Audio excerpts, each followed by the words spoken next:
എനിക്ക് ഏറ്റവും ഇഷ്ടം ഒരു പൊതുവേദിയിലെ ഉദ്ഘാടകനോ അധ്യക്ഷനോ ഒക്കെ ആവുന്നതിനേക്കായും ഒരു വചന പ്രഘോഷണം നടത്താനാണ്. അതുകൊണ്ട് തന്നെ ഞാൻ വെച്ച് ഡൽഹിയിൽ നിന്ന് ഐസക്ക് വിളിച്ച താല്പര്യം പ്രമാണിച്ച് ഒരു വചന പ്രഘോഷണത്തിനാണല്ലോ ഈ സഭ എന്നെ വിളിച്ചത്. അതുകൊണ്ട് ഞാൻ വരാൻ സമ്മതിച്ചു. ഡൽഹിയിൽ നിന്ന് അതിനു വേണ്ടിയാണ് ഞാൻ വന്നതും ഞാൻ ഡൽഹിക്ക് തിരിച്ചു പോവുകയും ചെയ്യും. ഒരുപാട് സന്തോഷമുണ്ട്. ഒരു പ്രാർത്ഥനാ കൂട്ടം. രണ്ടാമത്തെ കാരണം, ഇതൊരു വെറും വചന പ്രഘോഷണത്തിന് ഉള്ള ഒരു സമൂഹമല്ല എന്ന് ഞാൻ തിരിച്ചറിയുന്നു.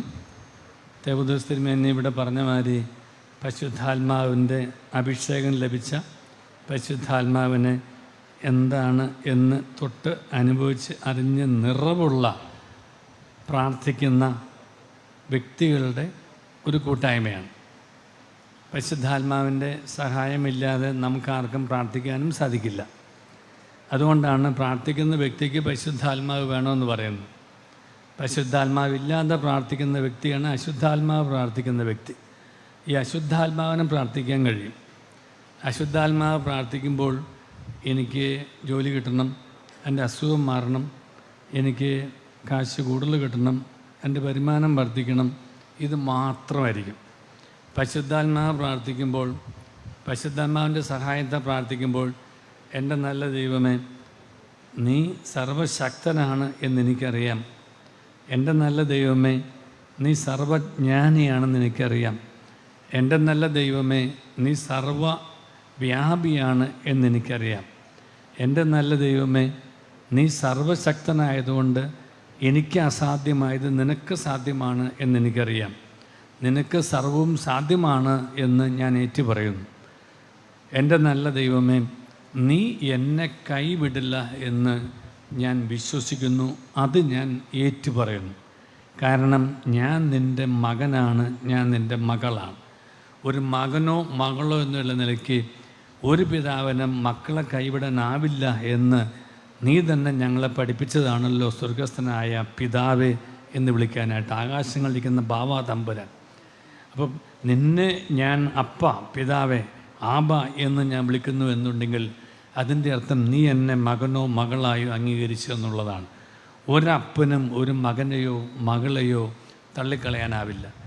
ഇത് ഏറ്റുപറയുന്നതാണ് പരിശുദ്ധാത്മാവിന് നൽകുന്ന, പരിശുദ്ധാത്മാവിൻ്റെ സഹായത്തോടെ പ്രാർത്ഥിക്കുന്നത്. അതിനാൽ ദൈവമേ ഞാൻ നിന്നെ സ്തുതിക്കുന്നു, അതിനാൽ ദൈവമേ ഞാൻ നിന്നെ വാഴ്ത്തുന്നു, അതിനാൽ ദൈവമേ നിൻ്റെ നാമത്തെ ഞാൻ മഹത്വപ്പെടുത്തുന്നു, അതിനാൽ ദൈവമേ നീ എൻ്റെ സർവ അധികാരിയാണ് എന്ന് ഞാൻ ഏറ്റുപറയുന്നു.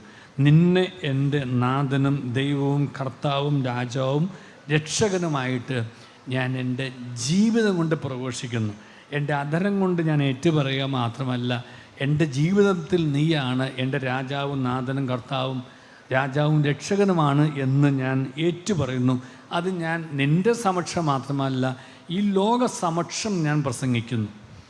നിൻ്റെ മുമ്പിൽ ഇരുന്നത് ഏറ്റുപറയാൻ ആർക്കും ബുദ്ധിമുട്ടില്ല. പക്ഷെ പുറത്തേക്ക് ഇറങ്ങിയിട്ട് എൻ്റെ കച്ചവട സ്ഥലത്ത്, എൻ്റെ കോടതിയിൽ, എൻ്റെ കുടുംബത്തിൽ, എൻ്റെ രാഷ്ട്രീയത്തിൽ, ഇവിടെയെല്ലാം എൻ്റെ ദൈവം, എൻ്റെ നാഥൻ, എൻ്റെ രാജാവ്, എൻ്റെ രക്ഷകൻ, എൻ്റെ സർവവും എൻ്റെ യേശുക്രിസ്തു ആണ് എന്ന് പറയുകയും ആ യേശുക്രിസ്തുവിന് നിരക്കാത്തൊന്നും പറയാതിരിക്കുകയും ആ യേശുക്രിസ്തുവിന് നിരക്കാത്തൊന്നും ചെയ്യാതിരിക്കുകയും ആ യേശുക്രിസ്തുവിന് നിരക്കാത്തതിലൊന്നിലും ഇടപെടാതിരിക്കുകയും ആ യേശുക്രിസ്തുവിന് നിരക്കുന്നതെല്ലാം ചെയ്യുകയും ആ യേശുക്രിസ്തുവിൻ്റെ മഹത്വത്തിന് യോജിക്കുന്നത് എൻ്റെ ജീവിതത്തിൻ്റെ അവസാന ശ്വാസം വരെ ഞാൻ ആയിരിക്കുകയും ചെയ്യുന്നു എന്ന് പറയുന്നതിനാണ് ഈ സ്തുതിപ്പ്. ദൈവമേ, ഞാൻ അങ്ങേ സ്തുതിക്കുന്നു, വാഴ്ത്തുന്നതിൻ്റെ തിരുനാമത്തിന് മഹത്വം ഉണ്ടാവട്ടെ നമുക്ക് എപ്പോഴും പറയാനൊരു ബുദ്ധിമുട്ടില്ല. നമുക്കറിയാം, ദേവാലയത്തിൽ പോലും ഈ അശുദ്ധാത്മാവിൻ്റെ സാന്നിധ്യം ഉണ്ടായിരുന്നു. അവിടെ നിന്നാണ് കർത്താവ് അവനെ ഓടിക്കുന്നത്. അപ്പോൾ ഈ അശുദ്ധാത്മാവിന് എവിടെയും ചെല്ലാൻ പറ്റും. പ്രാർത്ഥിക്കുന്ന മനുഷ്യനാണെന്ന് നമ്മളെ കബളിപ്പിക്കാൻ പറ്റും. എങ്ങനെ? ദൈവത്തോട് ആവശ്യങ്ങൾ മാത്രം പറഞ്ഞിട്ട് ആശ്വസിച്ച് മടങ്ങി പോകുന്ന ഒരു കപട ഭക്തനായിട്ട് എന്നെ അശുദ്ധാത്മാവിന് കൊണ്ടു നടക്കാൻ പറ്റും. നേരെ മറിച്ച് ദൈവത്തോട് ചേർന്ന് നിൽക്കുന്ന ഒരു വ്യക്തിയായിട്ട് ദൈവത്തെ ആദ്യം സ്തുതിച്ച് വാഴ്ത്തി മഹത്വപ്പെടുത്തി പ്രാർത്ഥിച്ചതിന് ശേഷം എൻ്റെ ആവശ്യങ്ങൾ അറിയുന്ന നല്ല തമ്പുരാനെ, ഈ ആവശ്യങ്ങൾ നിൻ്റെ മുമ്പിൽ ഞാൻ സമർപ്പിക്കുന്നു, എങ്കിലും എൻ്റെ ഇഷ്ടമല്ല, എൻ്റെ ആവശ്യങ്ങൾ നിൻ്റെ ഇഷ്ടം നിറവേറട്ടെ എന്ന് പ്രാർത്ഥിച്ച് മടങ്ങിപ്പോകാൻ കഴിയുന്ന ഒരു വ്യക്തി മാത്രമേ ഒരു പ്രാർത്ഥനക്കാരനാവുന്നുള്ളൂ, ഒരു യഥാർത്ഥ വിശ്വാസിയാവുന്നുള്ളൂ. നമുക്കിവിടെ 3 കാര്യങ്ങൾ പറഞ്ഞു: പ്രാർത്ഥന, പിന്നെ വിശ്വാസം, സ്നേഹം, കരുതൽ. അത് ഈ പ്രാർത്ഥനാ കൂട്ടായ്മയുടെ 3 അടിസ്ഥാന തൂണുകളാണ് പറഞ്ഞത്. അപ്പം ഞാൻ ഈ പ്രാർത്ഥന കൂട്ടായ്മ എന്താണെന്ന് പറഞ്ഞിട്ട് എനിക്ക് ഈ വിശ്വാസം, അതുപോലെ വിശ്വാസത്തെക്കുറിച്ച് ഞാൻ പറഞ്ഞു, വിശ്വാസം, സ്നേഹം, കരുതൽ, ഇവയെക്കുറിച്ച് കുറച്ച് കാര്യങ്ങൾ പറഞ്ഞു കഴിഞ്ഞിട്ട് ഞാൻ അവസാനിപ്പിച്ചോളാം. ആദ്യമേ തന്നെ ഞാൻ നിങ്ങളെ അധികം ബുദ്ധിമുട്ടിക്കില്ല എന്ന് പറഞ്ഞുകൊണ്ട് തന്നെ ഞാൻ പ്രസംഗിക്കുള്ളൂ. കാരണം നമ്മൾ അധികം കേൾക്കുന്നു എന്നുള്ളതല്ല, കേൾക്കുന്നതിനകത്ത് എന്തെങ്കിലും നമുക്കൊന്ന് സ്വാംശീകരിക്കാൻ കഴിയുക എന്നുള്ളതാണ് ഏറ്റവും പ്രധാനപ്പെട്ടത്. അപ്പോൾ ഞാൻ എൻ്റെ വിഷയത്തിലേക്ക് വരട്ടെ. അപ്പം നമ്മുടെ ഒരു ദിവസത്തിൽ ഈ പ്രാർത്ഥന എന്നുള്ളത് ഒരു പ്രൊഫഷണൽ പ്രാർത്ഥന ആവുകയോ അല്ലെങ്കിൽ പ്രാർത്ഥിച്ചില്ലെങ്കിൽ എൻ്റെ കടമ ഞാൻ നിർവഹിച്ചില്ലല്ലോ എന്ന് പറയുകയും ചെയ്യുന്ന ഒരു കടമയുടെ നിർവഹണമായിട്ട് ഞാൻ എൻ്റെ ഏത് പ്രാർത്ഥനയെയോ ബലിയർപ്പണത്തെയോ ഞാൻ കാണുന്നുവോ സമീപിക്കുന്നുവോ അത് അതിൽ തന്നെ അപക്വവും അപൂർണവുമാണ്. അത് അശുദ്ധാത്മാവിൻ്റെ ഒരു പ്രകടനമാണ് നമ്മുടെ ജീവിതത്തിൽ നമ്മൾ തിരിച്ചറിയണം. ഒരു കടമ നിർവഹിക്കണം. അപ്പോൾ ഒരുപാട് ഭാര്യ ഭർത്താക്കന്മാരിവിടെ ഉണ്ട്. ഞാൻ ഒരു 10,000-ലധികം കുടുംബ കേസുകൾ കൈകാര്യം ചെയ്തിട്ടുണ്ട്. അപ്പം ഞാൻ ഈ തർക്കങ്ങളായിട്ട് വരുന്ന ഭാര്യ ഭർത്താക്കന്മാരോട് ചോദിക്കുന്ന ചോദ്യം, ഒരു ചോദ്യം മാത്രം ഇവിടെ പ്രസക്തമായിട്ട് ഞാൻ പറയാം. അപ്പം ഞാൻ ചോദിക്കും, ഭാര്യയോട് ചോദിക്കും, ഈ ഭർത്താവിനെ സമ്പത്തിലും ദാരിദ്ര്യത്തിലും പിന്നെ ആരോഗ്യത്തിലും അനാരോഗ്യത്തിലും ഒക്കെ പിന്നെ സൂക്ഷിച്ചുകൊള്ളാമെന്ന് വാഗ്ദാനം ചെയ്തതല്ല ദൈവത്തിരുമ്പാകെ പരസ്പരം വാഗ്ദാനം ചെയ്തതാണ്. എൻ്റെ വിധി സാറേ, അല്ലാതെ ഇപ്പം എന്ത് പറയാനാണ്? ഇതെൻ്റെ വിധിയായി കാണുമ്പോഴാണ് ഒരു കടപ്പാടിൻ്റെ പേരിൽ ഒരു ഭാര്യ ഭർത്താവിനെ സ്നേഹിക്കുന്നത്. ഇതെൻ്റെ വിധിയായി കാണുമ്പോഴാണ് ഒരു കടപ്പാടിൻ്റെ പേരിൽ ഭർത്താവ് ഭാര്യയെ സ്നേഹിക്കുന്നത്. അവിടെ സ്നേഹം ഇല്ല. അവിടെ ഉള്ളത് ഒരു പ്രകടനം മാത്രമാണ്. ഈ പ്രകടനം കൊണ്ടുള്ള സ്നേഹം യഥാർത്ഥത്തിൽ ദൈവസ്നേഹത്തിൻ്റെ നിറവല്ല, ദൈവസ്നേഹത്തിൽ നിന്ന് ഉത്ഭവിക്കുന്നതുമല്ല. ദൈവസ്നേഹത്തിൻ്റെ പ്രത്യേകത എന്താ? ദൈവസ്നേഹത്തിൻ്റെ പ്രത്യേകത, 1, ഉപാധികളില്ലാതെ ദൈവം നമ്മെ സ്നേഹിക്കുന്നു. 2, നമ്മൾ എന്തുമാത്രം മോശക്കാരാണെന്നുണ്ടെങ്കിലും തെറ്റുകാരാണെന്നുണ്ടെങ്കിലും ദൈവം എൻ്റെ പിന്നാലെ വരുന്നു. ഞാൻ ഓടിപ്പോയാലും എൻ്റെ പിന്നാലെ ഓടി വരുന്ന ദൈവം. ഞാൻ വിട്ടുപേക്ഷിച്ചാലും എന്നെ വിട്ടുപേക്ഷിക്കാത്ത ദൈവം. ഞാൻ എന്ത് തെറ്റ് ചെയ്താലും ആ തെറ്റിന് ഉണ്ടായിട്ട് പോലും എന്നെ കരുതുന്ന സ്നേഹം. എനിക്ക് വേണ്ടി വഴിക്കണ്ണുമായിട്ട് കാത്തിക്കുന്ന സ്നേഹം. കാരണം എന്നെങ്കിലും ഈ മകൻ മടങ്ങി വരണം എന്നുള്ള ആഗ്രഹത്തോടു കൂടി എന്തിനാ കണ്ണിൽ എണ്ണ ഒഴിക്കും? നമ്മൾ മലയാളത്തിൽ കണ്ണിൽ എണ്ണ ഒഴിക്കണം. എന്തിനാ കണ്ണിൽ എണ്ണ ഒഴിക്കുന്നത്? കണ്ണിൽ എണ്ണ ഒഴിക്കുന്നത് ഉറങ്ങാതിരിക്കാൻ വേണ്ടിയിട്ടാണ്. കണ്ണിൽ എണ്ണ ഒഴിച്ച് കാത്തിരിക്കുന്ന ഒരു അപ്പൻ്റെ രൂപമാണ് ദൈവത്തെക്കുറിച്ച് നമ്മുടെ മുമ്പിൽ വിശുദ്ധ ഗ്രന്ഥം തന്നിട്ടുള്ളത്. എന്തിനു വേണ്ടിയിട്ടാണ്? കാരണം ഈ മകൻ, ചെളിക്കുഴിയിൽ കിടക്കുന്ന മകൻ എന്നെങ്കിലും എഴുന്നേറ്റ് തിരിച്ച് നടക്കും. എഴുന്നേക്കാതെ തിരിച്ച് നടക്കുന്നവർ നമുക്ക് പലർക്കും. അതുകൊണ്ട് എന്തു പറ്റും? വീണ്ടും ഞാൻ കുഴിയിലേക്ക് വീഴും. എഴുന്നേറ്റ് എപ്പോഴാണ് എഴുന്നേക്കുന്നത്? ഈ സുവിശേഷത്തിൽ ഒരുപാട് കർത്താവ് അത്ഭുതങ്ങൾ പ്രവർത്തിച്ചിടത്തൊക്കെ നമുക്ക് ഈ വാക്ക് ഉപയോഗിക്കുന്നുണ്ട്. എഴുന്നേറ്റ്, ശമയോൻ്റെ അമ്മായിമ്മ എഴുന്നേറ്റ് ശുശ്രൂഷിച്ചു. അവിടുന്ന് പിന്നെ നമ്മുടെ ബത്സയിൽ എഴുന്നേറ്റ് കിടക്കയെടുത്ത് പോയി. അവിടെ മുടിയനായ പുത്രനെ കുറിച്ച് പറയുന്നുണ്ട്, കാരുണ്യവാനായ പിതാവിനെ കുറിച്ചാണ് അവിടെ പറയുന്നിടത്ത്. അവൻ എഴുന്നേറ്റ് എവിടെ നിന്നാണ് എഴുന്നേക്കുന്നത്? തൻ്റെ തെറ്റിൽ നിന്നും, തൻ്റെ തെറ്റായ നടപടികളിൽ നിന്നും, തൻ്റെ തെറ്റായ ജീവിത രീതികളിൽ നിന്നും, തൻ്റെ തെറ്റായ പ്രബോധനങ്ങളിൽ നിന്നും അവൻ എഴുന്നേറ്റ് അവയെ എന്നേക്കുമായി ഉപേക്ഷിച്ച് ഉള്ള തിരിച്ചുവരവാണ്. ഈ തിരിച്ചുവരവിലെ ദൈവത്തിന് സ്വീകരിക്കാൻ സാധിക്കുകയുള്ളൂ. അല്ലാത്ത പക്ഷം ഈ എഴുന്നേക്കാതെ വരുന്നവനെ ആര് സ്വീകരിക്കും? അശുദ്ധാത്മാവ് സ്വീകരിക്കും. വീണ്ടും നമുക്ക് എന്തെങ്കിലും ഒരു ലോലിപ്പോപ്പ് വരും, ഒരു ചെറിയൊരു ഒരു ഗിഫ്റ്റ് കിട്ടും, ഒരു ലോട്ടറി അടിക്കും, ഇതൊക്കെ കിട്ടും. അപ്പോഴും ദൈവത്തിലേക്ക് അടുക്കില്ല. ദൈവത്തിലേക്ക് അടുപ്പിക്കാതെ നമുക്ക് കൊച്ചു മിഠായി എന്ന് മാറ്റി നിർത്തുന്നവനാണ് ഈ അശുദ്ധാത്മാവ്. ദൈവത്തോട് ചേർത്ത് നിർത്തുന്നവനാണ് പരിശുദ്ധാത്മാവ്. ഇത് നമ്മൾ തിരിച്ചറിയണം, എങ്കിലേ പ്രാർത്ഥിക്കാൻ പറ്റുള്ളൂ നമുക്ക്. അപ്പോൾ ഇത് നടക്കണമെന്നുണ്ടെങ്കിൽ യാക്കോബ് ശ്ലീഹായുടെ ലേഖനത്തിൽ 4-ാമത്തെ അധ്യായം 7-8 2 വചനങ്ങൾ നിങ്ങൾ ഹൃദയസ്ഥമാക്കണം ഞാൻ ആഗ്രഹിക്കുന്നു. യാക്കോബ് ശ്ലീഹായുടെ ലേഖനം വീണ്ടും ഒന്നും കൂടെ ഞാൻ പറയും. 1-ാം അധ്യായത്തെക്കുറിച്ച് 4-ാമത്തെ അധ്യായത്തിൽ 7-8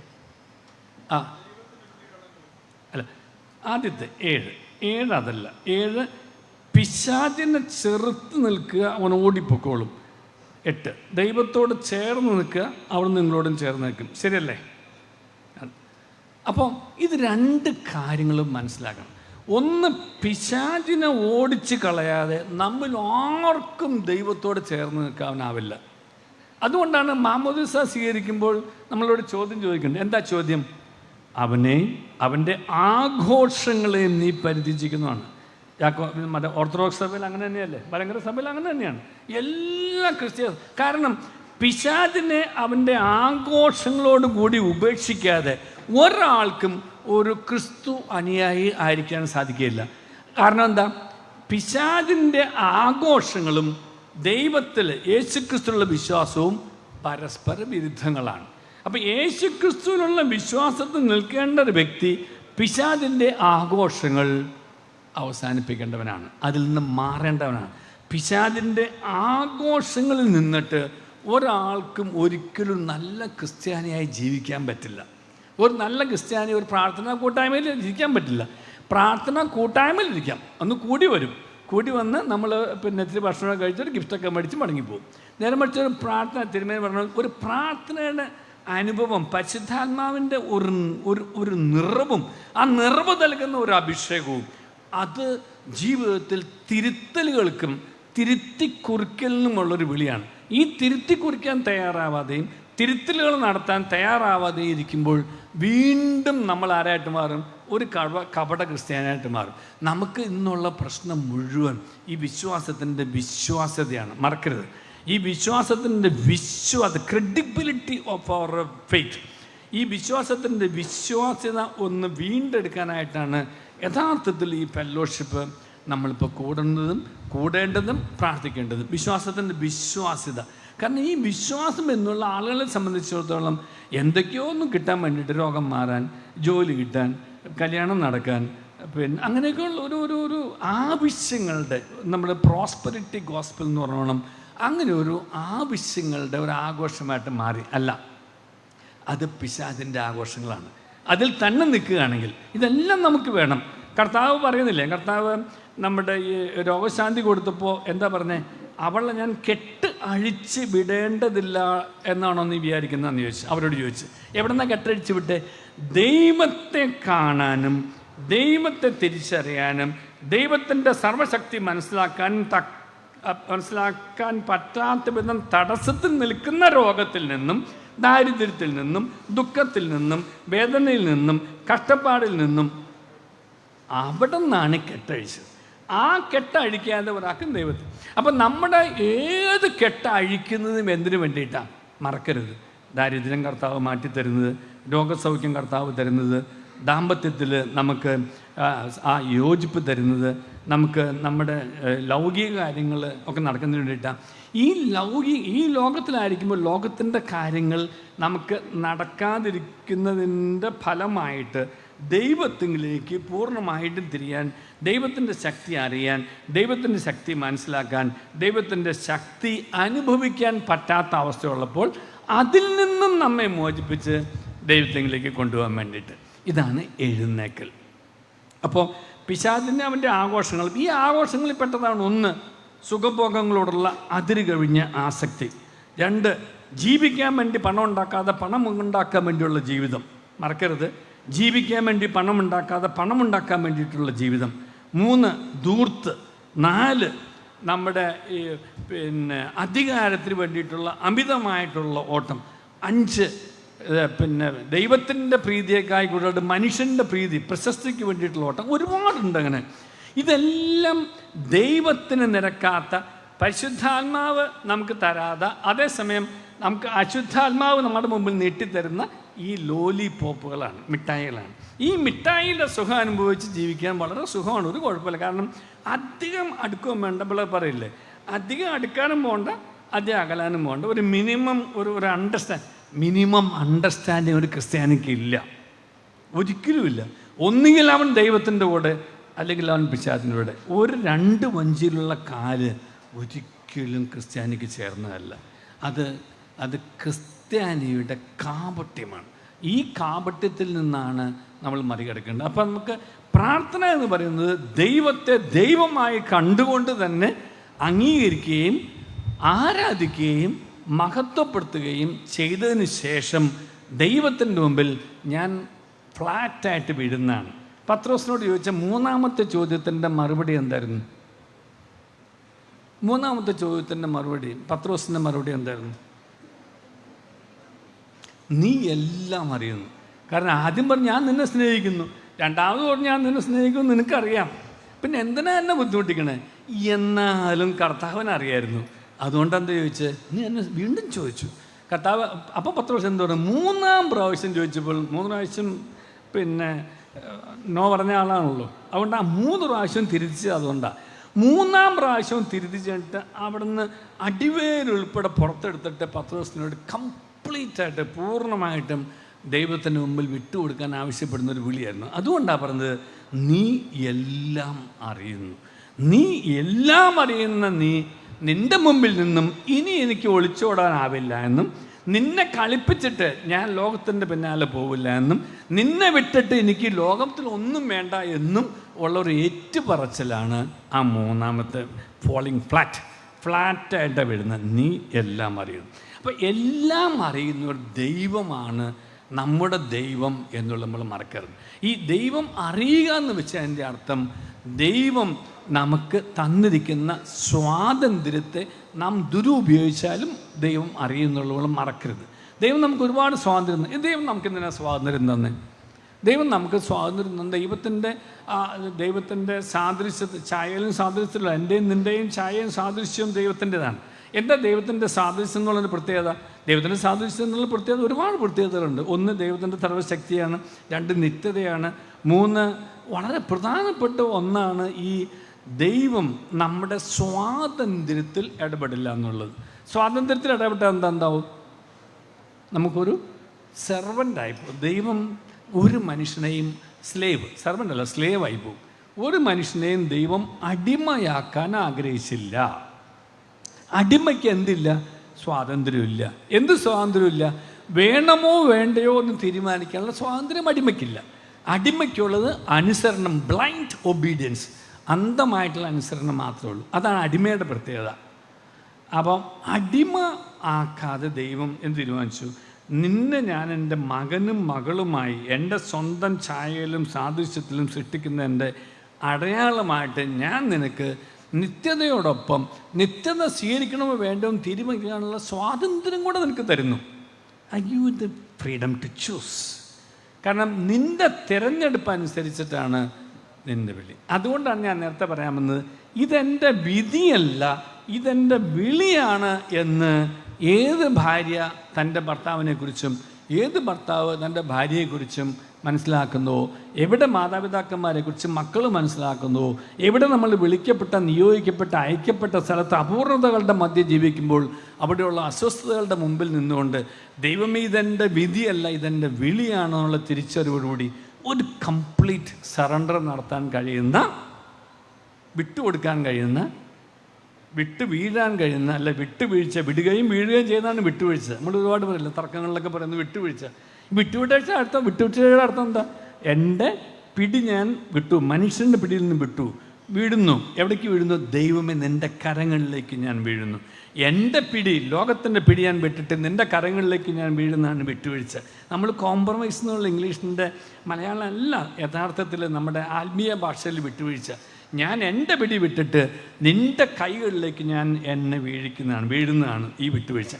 അങ്ങനെ ഒന്ന് വിടുകയും വീഴുകയും ചെയ്യുന്ന ഒരവസ്ഥയിലാണ് പ്രാർത്ഥനയുടെ ആരംഭം ഉണ്ടാവുള്ളൂ.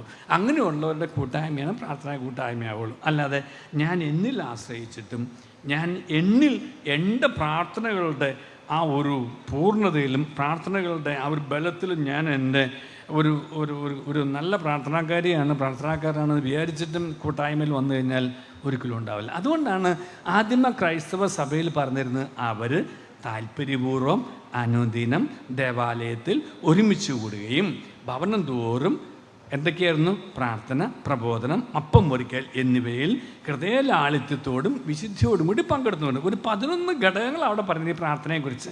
എങ്ങനെയാണ് ഒരു പ്രാർത്ഥന കൂട്ടായ്മ എന്നുള്ളത്? ഈ പ്രാർത്ഥന കൂട്ടായ്മയിൽ നമുക്കുണ്ടാവേണ്ട എന്താ? അവർ താല്പര്യപൂർവ്വം ഏക മനസ്സോടെ പ്രാർത്ഥിക്കണം. ഏക മനസ്സെന്താ? നമുക്കൊരു ഏക മനസ്സെന്നുള്ള ദൈവം അവിടെ ഉദ്ദേശിക്കുന്ന ഏക മനസ്സിനൊരു അർത്ഥമുണ്ട്. ആ ഏക മനസ്സെന്ന് പറയുന്നത് ദൈവത്തെ പ്രതി ഞാൻ നീ എന്നോട് കാണിക്കുന്ന സ്നേഹത്തെ പ്രതിയും നീ എന്നോട് കാണിക്കുന്ന കാര്യത്തെ പ്രതി, ദൈവത്തെ പ്രതി. അതുകൊണ്ടാണ് നമ്മൾ പറഞ്ഞത്, നമ്മൾ വീട്ടിൽ വഴക്കൂടുമ്പോൾ ദൈവത്തെ ഓർത്ത് മിണ്ടാണ്ടിരിക്കാൻ പറയില്ല. എന്തുകൊണ്ട്? ദൈവത്തെ ഓർത്താലേ നിനക്ക് നിൻ്റെ വായടയ്ക്കാൻ പറ്റുള്ളൂ. ദൈവത്തെ ഓർത്ത് ഒന്ന് ക്ഷമിക്കുക. എന്താ അർത്ഥം? ദൈവത്തെ ഓർത്താൽ മാത്രമേ എനിക്ക് ക്ഷമിക്കാൻ സാധിക്കും. കാരണം നിൻ്റെ മാനുഷിക ശക്തിക്ക് അതീതമാണ് ഞാൻ നിന്നോട് ആവശ്യപ്പെടുന്നത്, ക്ഷമിക്കുക എന്നുള്ളത്. പക്ഷെ നീ ദൈവത്തെ ഓർത്താൽ മാത്രമേ നിനക്ക് സാധിക്കും. എങ്ങനെ ദൈവത്തെ ഓർക്കാൻ കാരണം ദൈവം നിന്നോട് ക്ഷമിച്ച അത്രയും ദൈവം ഇപ്പോൾ നീ അവനോട് ക്ഷമിക്കാൻ, അവളോട് ക്ഷമിക്കാൻ ആവശ്യപ്പെടുന്നില്ല. സത്യസന്ധമായിട്ട് ഈ പ്രാർത്ഥനാ കൂട്ടായ്മയിലിരുന്ന് ആലോചിച്ച് നോക്കി. ഇവിടെ ഒരുപാട് പേരുടെ മനസ്സിൽ മറ്റുള്ളവരോട് സംസാരിക്കാത്തവരോടും മറ്റുള്ളവരുടെ മനസ്സിൽ വിരോധമോ വെറുപ്പുമോ കാത്തു സൂക്ഷിക്കുന്നവർ ഇപ്പോഴും ഉണ്ട്. അപ്പം അതൊന്ന് ആലോചിച്ച് നോക്കി. ദൈവം എന്നോട് കാരുണ്യപൂർവ്വം ക്ഷമിച്ചില്ലായിരുന്നെങ്കിൽ എനിക്കിവിടെ ഇരിക്കാൻ സാധിക്കുമായിരുന്നു. ദൈവം എൻ്റെ അപരാധങ്ങൾ മറന്നില്ലായിരുന്നെങ്കിൽ എനിക്കിവിടെ എത്താൻ കഴിയുമായിരുന്നു. ദൈവം എന്നെ അഗാധങ്ങളിൽ നിന്നും ഉയർത്തിയില്ലായിരുന്നെങ്കിൽ, എൻ്റെ തെറ്റുകളുടെ നേരെ കണ്ണടച്ചിട്ട് അവയെ വിട്ടുകൊടുത്തിട്ട് എന്നെ കൈപിടിച്ച് കൊണ്ടു നടത്തിയില്ലായിരുന്നെങ്കിൽ എനിക്കിവിടെ എത്താൻ കഴിയുമായിരുന്നു. ജീവിതത്തിലല്ല, ഈ ഹോളിലല്ല, എന്നും എത്തില്ലായിരുന്നു. അപ്പോൾ ദൈവത്തെ ഓർക്കാൻ പറയുന്നതിൻ്റെ കാര്യം ദൈവം എന്നോട് കാണിച്ച കരുണയെ ഓർക്കാനാണ്. ആ ദൈവം എന്നോട് കാണിച്ച ആ കരുണയെ ഞാൻ ഓർക്കുന്നു എന്നുണ്ടെങ്കിൽ ആ കരുണയുടെ ഒരു കൈവഴി ഞാൻ ആയിത്തീർന്നേ പറ്റൂ. ആ ആയിത്തീരലില്ലാതെ നമ്മൾ എവിടെ കൂടിയാലും അവിടെ ഏക മനസ്സില്ല, അവിടെ കൂട്ടായ്മയില്ല. അവിടെ ഉള്ളത് എന്താണെന്നറിയോ? അവിടെ കൂട്ടിക്കുഴക്കലും കൂട്ടിക്കിഴിക്കലുമാണ്. കൂട്ടിക്കുഴക്കലും കൂട്ടിക്കിഴിക്കലും കൂട്ടായ്മയുടെ അല്ല. അതാണ് കൂട്ടായ്മയെ നമുക്ക് ശരിക്കും പറഞ്ഞാൽ മനുഷ്യരുടെ മുമ്പിൽ പോണ് പ്രാർത്ഥനക്കാർ എല്ലാ ആഴ്ചയിലും പോകുന്നുണ്ട്. എന്താ കാര്യം? കയ്യിലിരിപ്പ് നമുക്കെല്ലാം അറിയാവുള്ളൂ. ഇത് പറയുന്നതിൻ്റെ കാരണം എന്താ? ഈ ഏക മനസ്സില്ല. എന്താ ഏക മനസ്സ്? ദൈവം എന്നോട് കരുണ കാണിച്ചതുപോലെ ഞാനും ഹൃദയപൂർവ്വം കരുണ കാണിക്കണ്ടേ? യാക്കോസ് 10 മാർക്കോസ് ലീഗയുടെ സുവിശേഷം 10-ാമത്തെ അധ്യായം 11-ാമത്തെ അധ്യായം 11 മാർക്കോസ് 11:24. അതിനെ ഞാൻ പറയുന്ന പ്രാർത്ഥിക്കുകയും യാചിക്കുകയും ചെയ്യുന്ന എന്തും ലഭിക്കുമെന്ന് വിശ്വസിക്കുവാൻ ലഭിക്കുക തന്നെ നിങ്ങൾക്ക് ചെയ്യും. ലഭിക്കുക തന്നെ ചെയ്യും അല്ലേ? 11:24-21 അല്ലത് അല്ലേ? അതിന് ഞാൻ പറയുന്നു, പ്രാർത്ഥിക്കുകയും യാചിക്കുകയും ചെയ്യും എന്തും ലഭിക്കുമെന്ന് വിശ്വസിക്കുവാൻ നിങ്ങൾക്ക് ലഭിക്കുക തന്നെ ചെയ്യും. അടുത്ത വചനം വായിച്ചേ. എന്നാൽ നീ പ്രാർത്ഥിക്കുമ്പോൾ നിങ്ങളുടെ പിഴവുകളെ കുറയ്ക്കണം. ഞാൻ എൻ്റെ ഭാഷയിൽ പറയാം. ഞാൻ വായിക്കുന്ന ബൈബിള് POC ബൈബിൾ, അതുകൊണ്ട് എൻ്റെ നാടൻ ഭാഷയിൽ പറയാം. ഇതൊരു ഈസ്റ്റേൺ ബിബ്ലിക്കൽ ലാംഗ്വേജാണ്. എൻ്റെ ഭാഷയിൽ പറയാം. എന്നാൽ നിങ്ങളുടെ സ്വർഗസ്ഥനായ പിതാവ് നിങ്ങളോട് ക്ഷമിച്ചതുപോലെ നിങ്ങൾ ഹൃദയപൂർവ്വം ക്ഷമിക്കണം. എൻ്റെ വളരെ അടുത്തൊരു സുഹൃത്ത് വളരെ വിദ്യാഭ്യാസവും വളരെ പഠിപ്പുള്ള ഒരാളാണ്. പക്ഷേ അദ്ദേഹത്തിൻ്റെ അദ്ദേഹത്തിൻ്റെ മനസ്സിൽ ഉണങ്ങാത്തൊരു മുറിവുണ്ടായിരുന്നു. ആ ഉണങ്ങാത്ത മുറിവ് എന്ന് പറഞ്ഞാൽ അദ്ദേഹത്തെ എന്താ പറയുക, അദ്ദേഹത്തിൻ്റെ ജീവിതത്തിൽ അദ്ദേഹത്തിൻ്റെ പുരോഗതിയെ തടഞ്ഞ ഒരു വ്യക്തിയാണ്. അപ്പോൾ ആ തടഞ്ഞ വ്യക്തിയോട് ഒരിക്കലും അദ്ദേഹത്തിന് ക്ഷമിക്കാൻ പറ്റിയിട്ടില്ല. അപ്പോൾ എന്നോട് ഒരുപാട് പ്രാവശ്യം പറയും, ജസ്റ്റ് പ്രാർത്ഥിക്കണം, സാറ് പ്രാർത്ഥിക്കണം കേട്ടോ, എനിക്ക് ഇന്ന ആവശ്യമുണ്ട്, ഈ ആവശ്യമുണ്ട്, പ്രാർത്ഥിക്കണം. ഞാൻ പ്രാർത്ഥിക്കില്ല എന്ന് ഒരിക്കലും പ്രാർത്ഥിക്കാമെന്ന് ഞാൻ പറയും. ഞാൻ ഒരു ദിവസം അദ്ദേഹത്തോട് പറഞ്ഞു, ഈ 2 വചനം കൂട്ടി വായിക്കണം. ഈ 2 വചനം കൂട്ടി വായിക്കുന്നത് 2-ാമത്തെ 24 ആദ്യം വായിച്ചിട്ട് 25 ആദ്യം വായിച്ചിട്ട് വേണം 24 വായിക്കാൻ. അതെന്താ? നിങ്ങളുടെ സ്വർഗസ്ഥനായ പിതാവ് നിങ്ങളോട് ഹൃദയപൂർവ്വം ക്ഷമിച്ചതുപോലെ നിങ്ങളും ഹൃദയപൂർവ്വം ക്ഷമിക്കുവിൻ. എന്നിട്ട് ഞാൻ പറയുന്നു, പ്രാർത്ഥിക്കുകയും യാചിക്കുകയും ചെയ്യുന്ന എന്ത് ലഭിക്കുമെന്ന് വിശ്വസിക്കുകയും നിങ്ങൾക്ക് ലഭിക്കുക തന്നെ ചെയ്യും. കാരണം എന്താ? ഇതൊരു പ്രീ കണ്ടീഷനാണ്. ദൈവത്തെ അറിയുന്നവൻ, ദൈവത്തെ സ്നേഹിക്കുന്നവൻ, ദൈവത്തിൻ്റെ സർവശക്തിയിൽ വിശ്വസിക്കുന്നവൻ ദൈവത്തിൻ്റെ കരുണയിൽ ആശ്രയിക്കുന്നവനെ കൂടിയായിരിക്കണം. ആ ദൈവത്തിൻ്റെ കരുണ എന്നോട് നിങ്ങളോട് ആവശ്യപ്പെടുന്നത് എന്താ? നിൻ്റെ സഹോദരനോട് ഹൃദയപൂർവ്വം ക്ഷമിക്കാനാണ്. ക്ഷമിക്കുന്ന ആരോടാ? ക്ഷമിക്കുന്നത് നമ്മളോട് തെറ്റിയതോട്. അല്ലാത്തവരോട് ക്ഷമിക്കേണ്ട ആരുമുണ്ട്? ഞാൻ ക്ഷമിച്ചേക്കണം എല്ലാവരും ഉണ്ട്. അത് കോടതിയിൽ മാപ്പാപേക്ഷ എഴുതി കൊടുക്കുന്ന നാട്ടാണ്. നമ്മുടെ ഇവിടുത്തെ ഡിസ്ട്രിക്ട് ജഡ്ജ് എൻ്റെ ഇവിടെ ഇരിപ്പുണ്ട്. ഈ കൊല്ലം ഡിസ്ട്രിക്ട് ജഡ്ജ് ഇവിടെ ഇരിപ്പുണ്ട്. കോടതിയിൽ മാപ്പാപേക്ഷ എഴുതി കൊടുക്കുന്ന കൂട്ടത്തിൽപ്പെട്ടതാണ്. മാപ്പാപേക്ഷ എന്ന് എഴുതി കൊടുക്കുകയുള്ളൂ. ഒരു കാര്യത്തിൽ പ്രത്യേകിച്ചൊന്നുമില്ല. അവധിക്ക് അപേക്ഷയും മാപ്പാപേക്ഷയും രണ്ട് അപേക്ഷകളും പ്രത്യേകിച്ച് ഒരു ബോധ്യമില്ലാതെ എഴുതി കൊടുക്കുന്നതാണ്. 1 രൂപയുടെ സ്റ്റാമ്പ് ഒട്ടിക്കൽ മാത്രം, ഇപ്പോൾ 5 രൂപ എനിക്ക് എന്തുമാട്ടെ. അങ്ങനെ ഒരു അതല്ല. ആ ഹൃദയപൂർവ്വം ക്ഷമിക്കാൻ കഴിയുന്ന ഒരു മാനസികാവസ്ഥ, ആ ഹൃദയപൂർവ്വം ക്ഷമിക്കുക എന്നുള്ളതാണ് ദൈവത്തിന് എന്നെ അനുഗ്രഹിക്കാനുള്ള വാതിലും ജനലയും. വാതിൽ എന്നുള്ള മലയാളം വാക്കിൻ്റെ അർത്ഥം എന്താ? വാ ഇതിലെന്നാണ്. പക്ഷേ ആ വാ ഇതിലെന്നുള്ള വാതിൽ അടച്ചു വെച്ചിട്ട് ദൈവമേ എന്നോട് കരുണ തോന്നണമേ, എനിക്ക് അത് തരണേ, ഇത് തരണേ, എന്നെ നോക്കണേ, സഹായിക്കണേ, കിട്ടുമോ? കിട്ടില്ല. കാരണം ദൈവത്തിന് പ്രവേശിക്കാൻ ഈ വാതിൽ മാത്രമേ ഉള്ളൂ. ആ വാതിൽ എന്താ? ആ വാതിൽ ഞാൻ അടച്ചു വെച്ചിരിക്കുക. എന്താ അടച്ചു വെച്ചേക്കണേ? എൻ്റെ സഹോദരനോട് സഹോദരിയോട് ഞാൻ ക്ഷമിച്ചിട്ടില്ല. അവനോടുള്ള വെറുപ്പും അവരോടുള്ള വിരോധവും അവരോടുള്ള അസൂയയും എൻ്റെ മനസ്സിൽ കിടക്കുകയാണ്. അതുകൊണ്ട് തന്നെ അവനോ അവൾക്കോ ഒരു ദോഷം വന്നു കഴിയുമ്പോൾ നന്നായി ഒരു കൊട്ട് കിട്ടേണ്ടത് ആവശ്യമായിരുന്നു അല്ലേ? ഇത് പറയാത്ത ആരെങ്കിലും ഇരിപ്പുണ്ടോ? ഒരു കൊട്ട് കിട്ടണം, ഒരു പാഠം പഠിക്കേണ്ടത് ആവശ്യമായിരുന്നു. തീർന്നു, നമ്മുടെ പുണ്യം മുഴുവൻ തീർന്നു. നമ്മുടെ പ്രാർത്ഥനാ കൂട്ടായ്മയുടെ നമ്മൾ ഡിസ്ക്വാളിഫൈഡായി ആ ഒറ്റ നിരീക്ഷണത്തിൽ. കാരണം എന്താ? നിൻ്റെ ശത്രുവിൻ്റെ പതനത്തിൽ നീ സന്തോഷിച്ചപ്പോൾ നിൻ്റെ ദൈവത്തെയാണ് നീ മറന്നത്. കാരണം നിന്നോട് ഞാൻ ഹൃദയപൂർവ്വം ക്ഷമിച്ചപ്പോൾ നിനക്ക് നിൻ്റെ ശത്രുവിനുണ്ടായ പതനത്തെ ഓർത്ത് സന്തോഷിക്കാൻ നീ ആരാണ്? ആരുമില്ല. അപ്പോൾ ശത്രുവിൻ്റെ പതനത്തിൽ സന്തോഷിക്കുക എന്ന് പറയുന്നത് പിശാചിൻ്റെ ഒരു ആഘോഷമാണ്. ഞാൻ കുറേ ആഘോഷങ്ങൾ, പിശാചിൻ്റെ ആഘോഷങ്ങൾ പറഞ്ഞാലേ നമുക്കത് മനസ്സിലാവുള്ളൂ.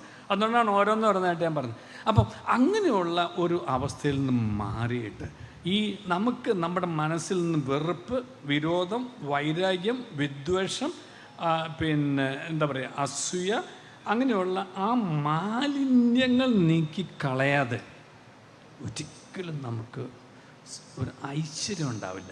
ഐശ്വര്യം എന്നുള്ള വാക്കിൻ്റെ അർത്ഥം എന്താ? ഐശ്വര്യം എന്നുള്ള വാക്കിൻ്റെ അർത്ഥം എന്താ?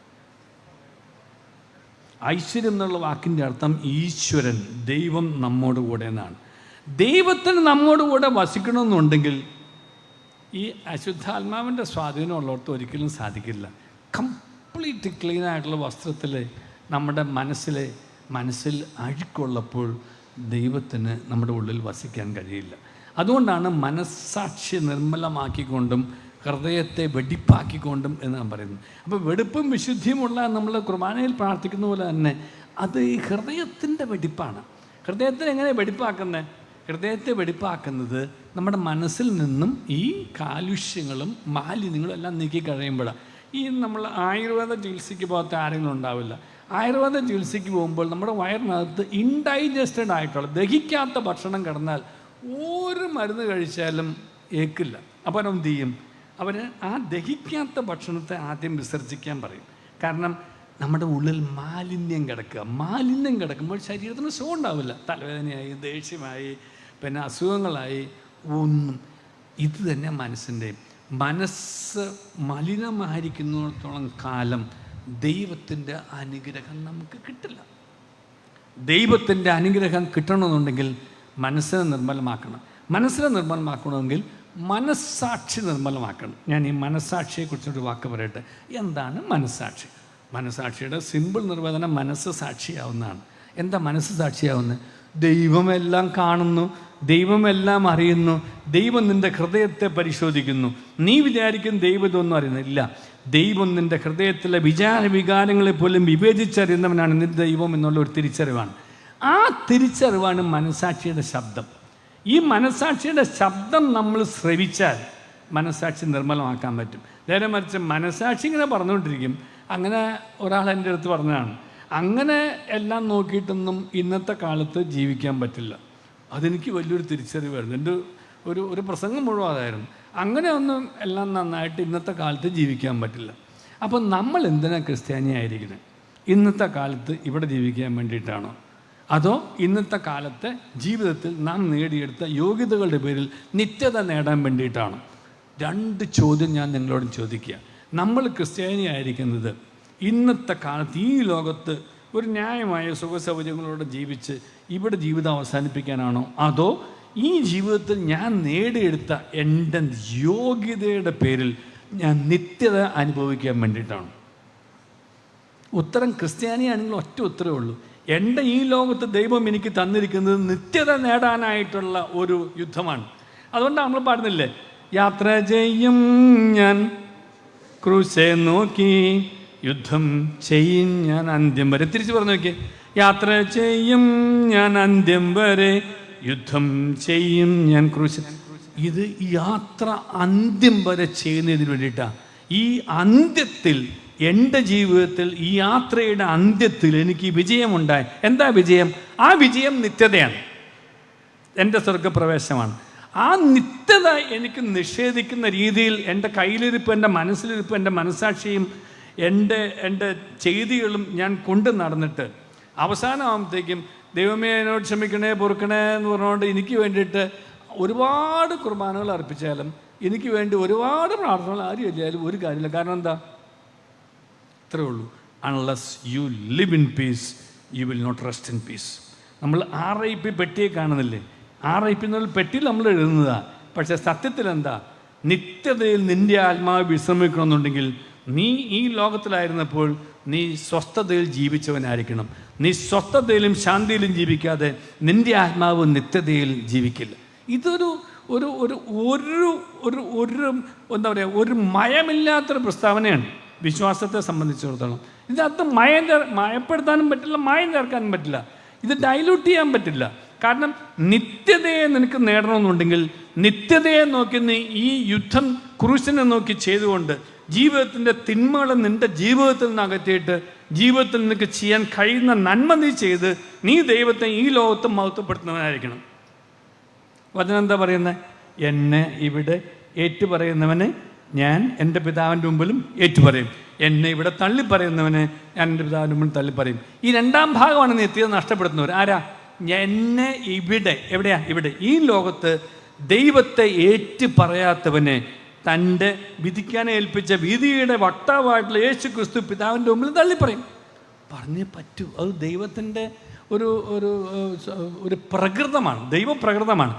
ആ നന്മയെ, അതുകൊണ്ടാണല്ലോ യോഹന്നാൻ ശ്ലീഹയുടെ സുവിശേഷം 11:40 അല്ലേ, നന്മ ചെയ്തവർ ജീവൻ്റെ ഉയർപ്പിനും തിന്മ ചെയ്തവർ ശിക്ഷാവിധിയുടെ ഉയർപ്പിനുമായി പുറത്തു വരും.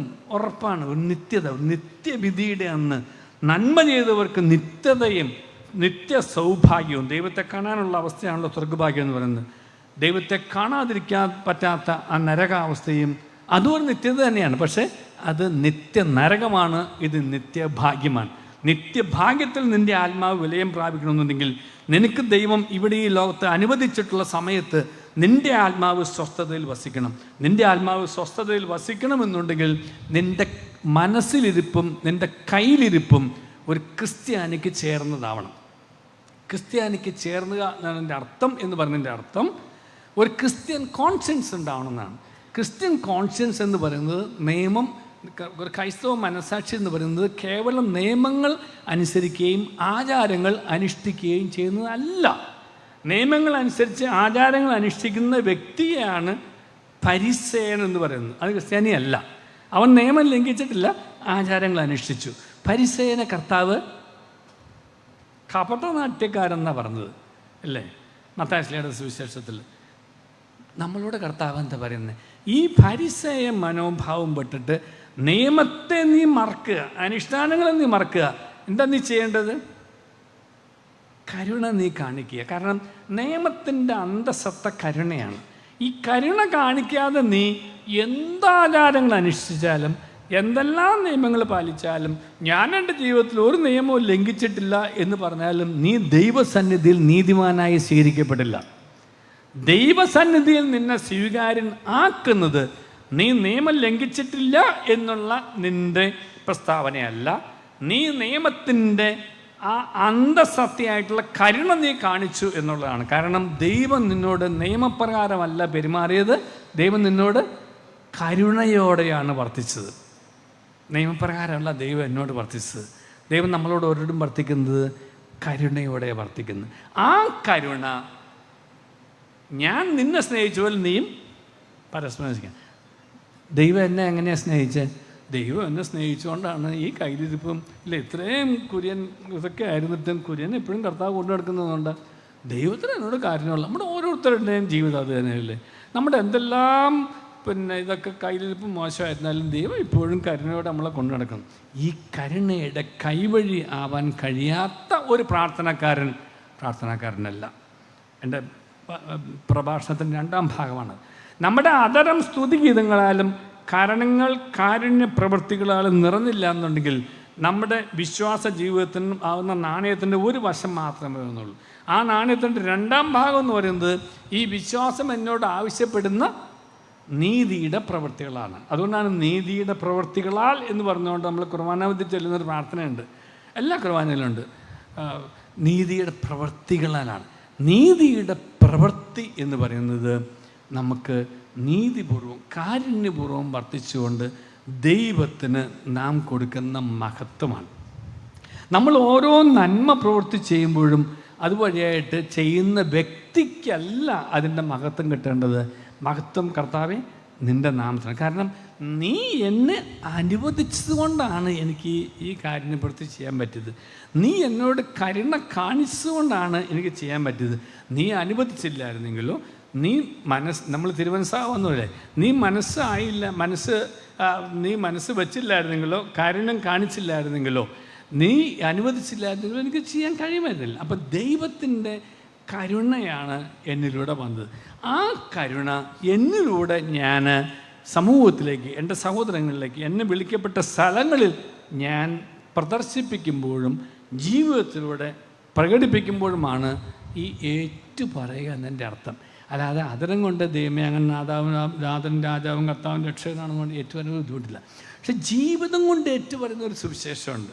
Good news according to Kurian. ഈ കുര്യൻ്റെ ഗുഡ് ന്യൂസ് എന്താ? ഈ കുര്യൻ്റെ ഗുഡ് ന്യൂസ് മനസ്സിലാക്കാത്ത ഒരാളും കുര്യൻ്റെ ഒരു മക്കളും ബൈബിളിൻ്റെ 2ാമത്തെ പേജ് വായിക്കില്ല. അവരുടെ ആദ്യത്തെ പേജ് കുര്യൻ തന്നെയാണ്. എൻ്റെ ഭാര്യയും മക്കളും വായിക്കുന്ന ബൈബിൾ എന്ന് പറയുന്നതിൻ്റെ ആദ്യത്തെ പേജ് അവർ കാണുന്ന, ഭാര്യ കാണുന്ന ഭർത്താവും മക്കൾ കാണുന്ന അപ്പനുമാണ്. ഈ കുര്യനിൽ ഈ സുവിശേഷത്തിൻ്റെ 1ാം ഭാഗം 1ാമത്തെ പേജ് വായിക്കാനായില്ല എന്നുണ്ടെങ്കിൽ ഇത് വായിച്ചിട്ടും കാര്യമൊന്നുമില്ല. കാരണം ഇത് ദിവസവും വായിച്ചുകൊണ്ടിരിക്കുന്ന കുര്യൻ എന്താണെന്ന് നമുക്കറിയാം. ഇന്നിപ്പം നമ്മളിപ്പോൾ ഇത് വെച്ചിട്ട് എന്താ കാര്യം? വായിക്കില്ല. എന്തുകൊണ്ടാണ് അവർ വ്യതിചലിക്കാൻ കാരണം? മാതാപിതാക്കളുടെ താളം തെറ്റുമ്പോഴാണ് മക്കളുടെ ജീവിതത്തിൻ്റെ പാളം തെറ്റുന്നത്. നമ്മൾ ട്രെയിനെ ഉദ്ദേശിച്ചാൽ മതി. ഈ ട്രെയിനിൻ്റെ ബോഗി വല്ലാതെ കിടന്ന് ഇളകും. അപ്പം അത് ഇളകിൽ ഈ അവസാനം പാളവും തെറ്റും. അപ്പം മാതാപിതാക്കളുടെ വിശ്വാസ ജീവിതത്തിൻ്റെ താളപ്പിഴകളാണ് നമ്മുടെ മക്കളുടെ ജീവിതത്തിൻ്റെ പാളം തെറ്റലിലേക്ക് നയിക്കുന്ന. മറക്കരുത്. ഒരുപാട് മക്കളെക്കുറിച്ച് വേദനിച്ച് വിഷമിച്ച് പ്രാർത്ഥിക്കാനായിട്ട് കൊണ്ടു നടക്കുന്ന മാതാപിതാക്കന്മാരോട് ഞാൻ പറയാറുണ്ട്, ആദ്യമേ നിങ്ങൾ നിങ്ങളുടെ ജീവിതത്തിലേക്ക് ഒന്ന് തിരിഞ്ഞു നോക്കണം, ഒന്ന് തെരഞ്ഞു നോക്കണം. കാരണം പൗലോസ് എന്താ പറഞ്ഞത്? വേര് നന്നാവാതെ ഫലം നന്നാവില്ല. Unless the root is good you cannot expect a good fruit. അല്ലേ? വേര് മാതാപിതാക്കളാണ്. അപ്പം മാതാപിതാക്കളുടെ ജീവിതത്തിൽ തിരുത്തലുകൾ വരുത്തിയാൽ, ദൈവത്തിലേക്ക് തിരിഞ്ഞാൽ മക്കൾ തിരിയും. മാതാപിതാക്കൾ ദൈവത്തെ അവരുടെ ആവശ്യങ്ങൾക്ക് വേണ്ടി ഉപയോഗിക്കുന്ന ഒരു സുഖപ്രദമായ പ്രാർത്ഥനയുടെ ഒരു സ്ഥലം മാത്രം, ഒരു വേദിയാക്കി, ഒരു സ്പേസ് ആക്കി മാറ്റിയാലോ മക്കളും അതൊക്കെ തന്നെ ചെയ്യും. മക്കൾ അത് നമ്മുടെ മുമ്പിൽ ചെയ്യും, അത് കഴിഞ്ഞാൽ അവരൊന്നും ചെയ്യില്ല. എന്തുകൊണ്ടാണ് മക്കൾ വിശ്വാസം ത്യജിച്ചു പോയത്? എന്തുകൊണ്ടാണ് മക്കൾ വിശ്വാസം ഇല്ലാത്തത്? കാരണം അവർക്ക് അവരുടെ മാതാപിതാക്കളെ കണ്ടിട്ട് വിശ്വസിക്കാൻ പറ്റുന്നില്ല. ഈ വലിയ പ്രാർത്ഥന കൂട്ടായ്മയും ഈ വലിയ പ്രാർത്ഥനയും ഈ ഇതൊക്കെ പറഞ്ഞു നടക്കുന്ന ആൾ കയ്യിലിരിപ്പ് എന്താണെന്ന് അവർക്കറിയാം. ഇല്ലേ? കൂടെ കിടക്കുന്ന ഒരു അപ്പനെ അറിയാമെന്ന് പറഞ്ഞാൽ അവർക്കറിയാം എന്താണ് കയ്യിലിരിപ്പെന്ന്. എന്താ കയ്യിലിരിപ്പ്? തട്ടിപ്പ്, വെട്ടിപ്പ്, വിരോധം, വിദ്വേഷം, വഞ്ചന, ഇതൊക്കെ കയ്യിലുണ്ട്. എന്നിട്ടോ ഇതിനൊക്കെ മറക്കാൻ വേണ്ടിയിട്ട് നമ്മൾ എന്ത് ചെയ്യും? പ്രാർത്ഥന കൂട്ടായ്മയുണ്ട്, നമുക്ക് നമ്മുടെ ഈ ദേവാലയ ബന്ധങ്ങളുണ്ട്, തിരുമേനിമാരോടുള്ള അടുപ്പങ്ങളുണ്ട്, ഇതെല്ലാം ഉണ്ട്. അതോടെ അവരാരായി? അവർ ലോകത്തിൻ്റെ മുമ്പിൽ നല്ല ക്രിസ്ത്യാനിയായി. മക്കളുടെ മുമ്പിലോ കള്ളൻ, ശുദ്ധ കള്ളൻ. ഈ ശുദ്ധ കള്ളനെ കണ്ടിട്ട്, ശുദ്ധ കള്ളിയെ കണ്ടിട്ട് മക്കൾ ക്രിസ്ത്യാനിയാവും, നല്ല ക്രിസ്ത്യാനിയാവും, നല്ല വിശ്വാസത്തിൽ വരും? ഒരിക്കലും പറ്റില്ല. കാരണം അവർ ഈ കപട മുഖമാണ് കാണുന്നത്. ഈ കപട മുഖം കണ്ടിട്ടാണ് നമ്മുടെ മക്കൾ വഴിതെറ്റിപ്പോകുന്നത്. അതുകൊണ്ട് നമുക്ക് സത്യസന്ധമായിട്ട് പരിശുദ്ധാത്മാവ് നിറഞ്ഞ് പ്രാർത്ഥിക്കുന്ന ഒരു നല്ല പ്രാർത്ഥനാ കൂട്ടായ്മ ആകണമെന്നുണ്ടെങ്കിൽ ആദ്യമേ നമ്മുടെ വഴികൾ തിരുത്തണം. ഈ റിപ്പോർട്ടിൽ ഞാനൊരു വാക്ക് കേട്ടായിരുന്നു, വഴി നടത്തിയ ദൈവത്തിന് നന്ദി പറയും. എന്ത് വഴിയാണ് നടത്തിയത്? ദൈവത്തെങ്കിലേക്കുള്ള വഴിയെ നടത്തിയതാണ്. അല്ലാതെ കുറച്ച് പ്രവർത്തിക്കാനായിട്ട് ആരോഗ്യവും സമയവും കാശും തന്നതല്ല. ചെയ്ത ഓരോ പ്രവൃത്തികളും ദൈവത്തിൻ്റെ വഴിയെ. അപ്പോൾ ഈ unless you are in the path of God, you cannot get the benefits or blessings from God. അല്ലേ? എനിക്കിപ്പോൾ ആയൂർക്ക് വരുമ്പോൾ നീ പുനലൂർ വഴിക്ക് പോരെ, ഞാൻ നിന്നെ അവിടെ കാണാമെന്ന് പറഞ്ഞു കഴിഞ്ഞിട്ട് ഞാൻ വരുന്നത് കൊല്ലം വഴിക്കാണെന്നുണ്ടെങ്കിൽ ദൈവത്തിന് എനിക്ക് ആ സമ്മാനം തരാൻ പറ്റില്ല. അപ്പോൾ ദൈവത്തിൻ്റെ അനുഗ്രഹം കിട്ടണമെങ്കിൽ, രണ്ടാമത്തെ ദൈവത്തിൻ്റെ അനുഗ്രഹം കിട്ടണമെങ്കിൽ ദൈവത്തിൻ്റെ വഴിയിൽ ആയിരിക്കണം, ദൈവത്തിൻ്റെ വഴിയിൽ ജീവിക്കുന്നവനാണ്. ഇവനാണ് ഈ മാർഗവാസി. നമ്മൾ ഈ മാർഗവാസി എന്നുള്ളൊരു മോശക്കാരനായിട്ടുള്ള പദമായിട്ടുള്ള ഉപയോഗിച്ചത്. മാർഗത്തിൽ വസിക്കുന്നവനാണ് മാർഗവാസി. എന്ത് മാർഗത്തിലാണ്? ദൈവത്തിൻ്റെ മാർഗത്തിൽ, യേശു മാർഗത്തിൽ വസിക്കുന്നവനാണ് മാർഗവാസി. ആ മാർഗത്തിൽ വസിക്കുന്നവരാവാതെ ഞാനും നിങ്ങളും മാറി ഇല്ല വസിക്കുന്നവരാകാതെ ദൈവത്തിൻ്റെ മാർഗത്തിൽ നിന്ന് ലഭിക്കുന്ന അനുഗ്രഹങ്ങൾക്ക് നമുക്ക് അവകാശമില്ല. അത് ദൈവം വിചാരിച്ചാൽ പോലും പറ്റില്ല. He cannot, God cannot. ദൈവം നിസ്സഹായനാകുന്ന അവസ്ഥയാണ്. കാരണം എന്താ? എനിക്ക് ഈ കുര്യന് ഒരുപാട് കാര്യങ്ങൾ ചെയ്തു കൊടുക്കണ്ടായിരുന്നു. ഞാൻ അവനോട് ഈ വഴി കാണാമെന്ന് പറഞ്ഞതാണ്, പക്ഷെ അവൻ പോണ വഴി ഏതാ? ആ വഴിയാണ്. ഞാൻ പിന്നെ എന്ത് ചെയ്യും? പറ്റില്ല. അപ്പം ദൈവത്തിൻ്റെ അനുഗ്രഹം കിട്ടാൻ ദൈവത്തിൻ്റെ വഴിയിൽ നടക്കുന്നവനും ദൈവത്തിൻ്റെ വഴിയിൽ ജീവിക്കുന്നവനും ദൈവത്തിൻ്റെ വഴിയിൽ വ്യാപരിക്കുന്നവനുമാണ് നടക്കണം, ജീവിക്കണം, വ്യാപരിക്കണം നമ്മുടെ ഇടപെടലുകൾ.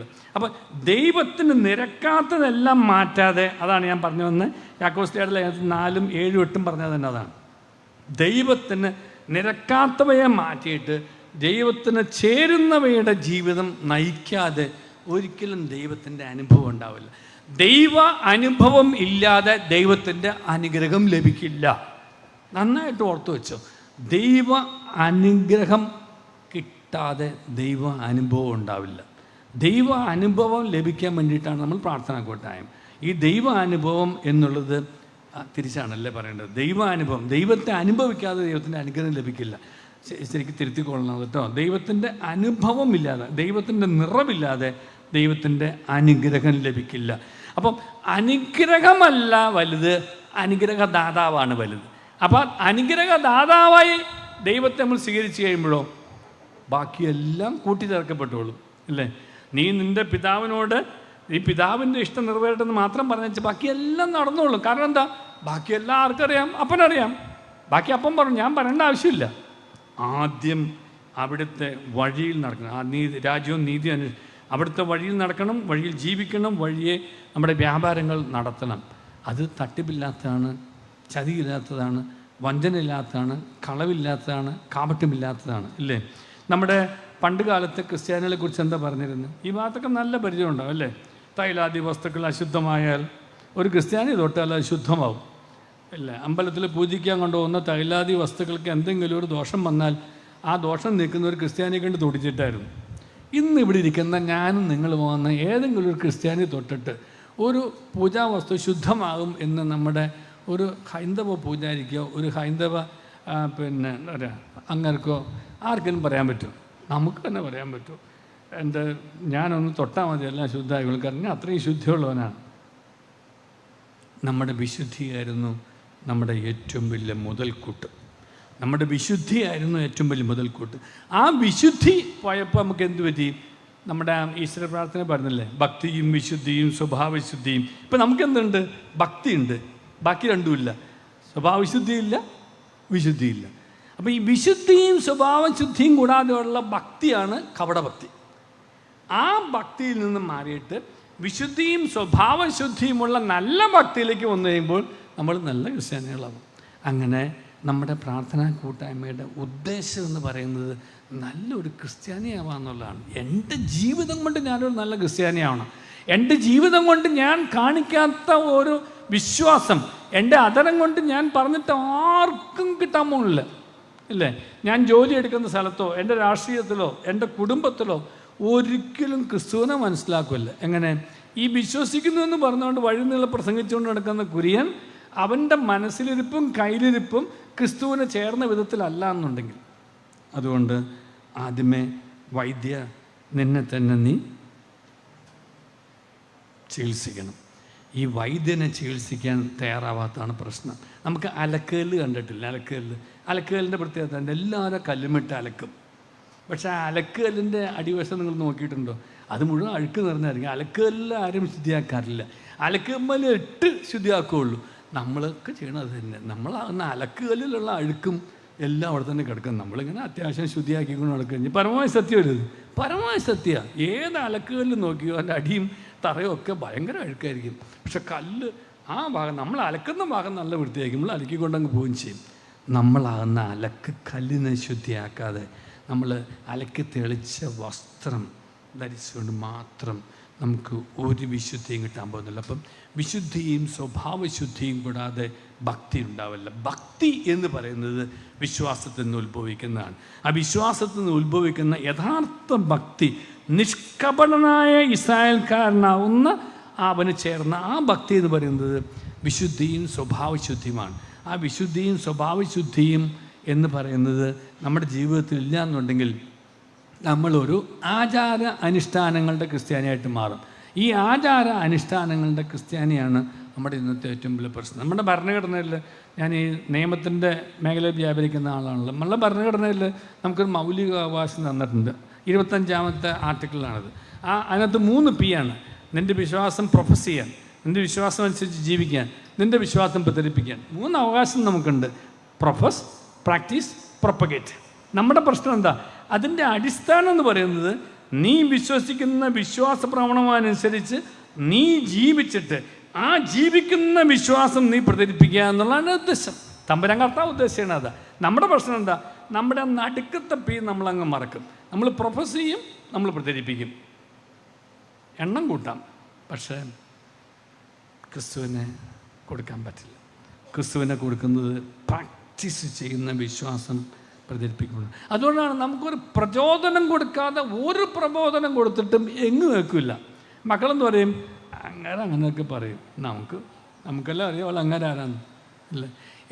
ഞാൻ ചോദിച്ചു, മാതാപിതാക്കളോട് ചോദിക്കുന്ന ഒരു വലിയ ചോദ്യം, എന്നെ കണ്ടുപിടിച്ചാൽ മതിയെന്ന് ഏതെങ്കിലും മാതാപിതാക്കൾക്ക് മക്കളോട് പറയാനായിട്ടുള്ള ധൈര്യം ഉണ്ടെന്നുണ്ടെങ്കിൽ ആ മക്കൾ ഒരിക്കലും വഴിതെറ്റില്ല.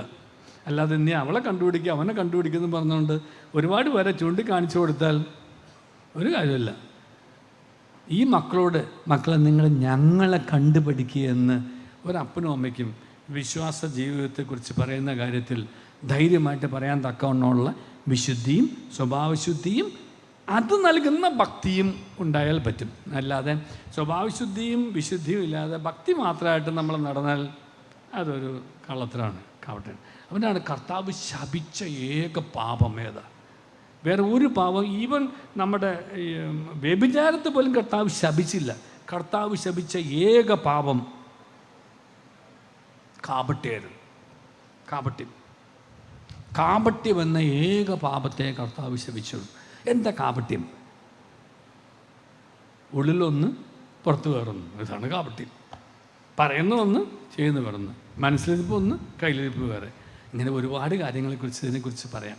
അതുകൊണ്ട് ഈ ഗാന്ധിജി പറഞ്ഞ ഒരു കാര്യമുണ്ട്: എൻ്റെ ജീവിതമാണ് എൻ്റെ സന്ദേശം, എൻ്റെ ജീവിതമാണ് എൻ്റെ വിശ്വാസം എന്ന് പറയാൻ കഴിയുന്ന തലത്തിലേക്ക് ഈ അഖില മലങ്കര പ്രാർത്ഥനാ കൂട്ടായ്മയിൽ ഞാനും നിങ്ങളുമാകുന്ന ഓരോരുത്തർക്കും ഒന്ന് സത്യസന്ധമായിട്ട് കണ്ണടച്ചിട്ട് മനസ്സാക്ഷിയിൽ ഇവിടെ ചങ്കത്ത് കൈവച്ചിട്ട് മനസ്സാക്ഷി പരിശോധിച്ചിട്ട് എൻ്റെ ജീവിതമാണ് ദൈവമേ എൻ്റെ സന്ദേശമെന്ന് യേശു ക്രിസ്തുവിനെ സാക്ഷിയാക്കി പറയാൻ കഴിയുന്ന അവസ്ഥ ഉണ്ടാവുന്നതാണ് പ്രാർത്ഥനാ കൂട്ടായ്മയിൽ വിശ്വാസം എന്ന് പറയുന്നത്.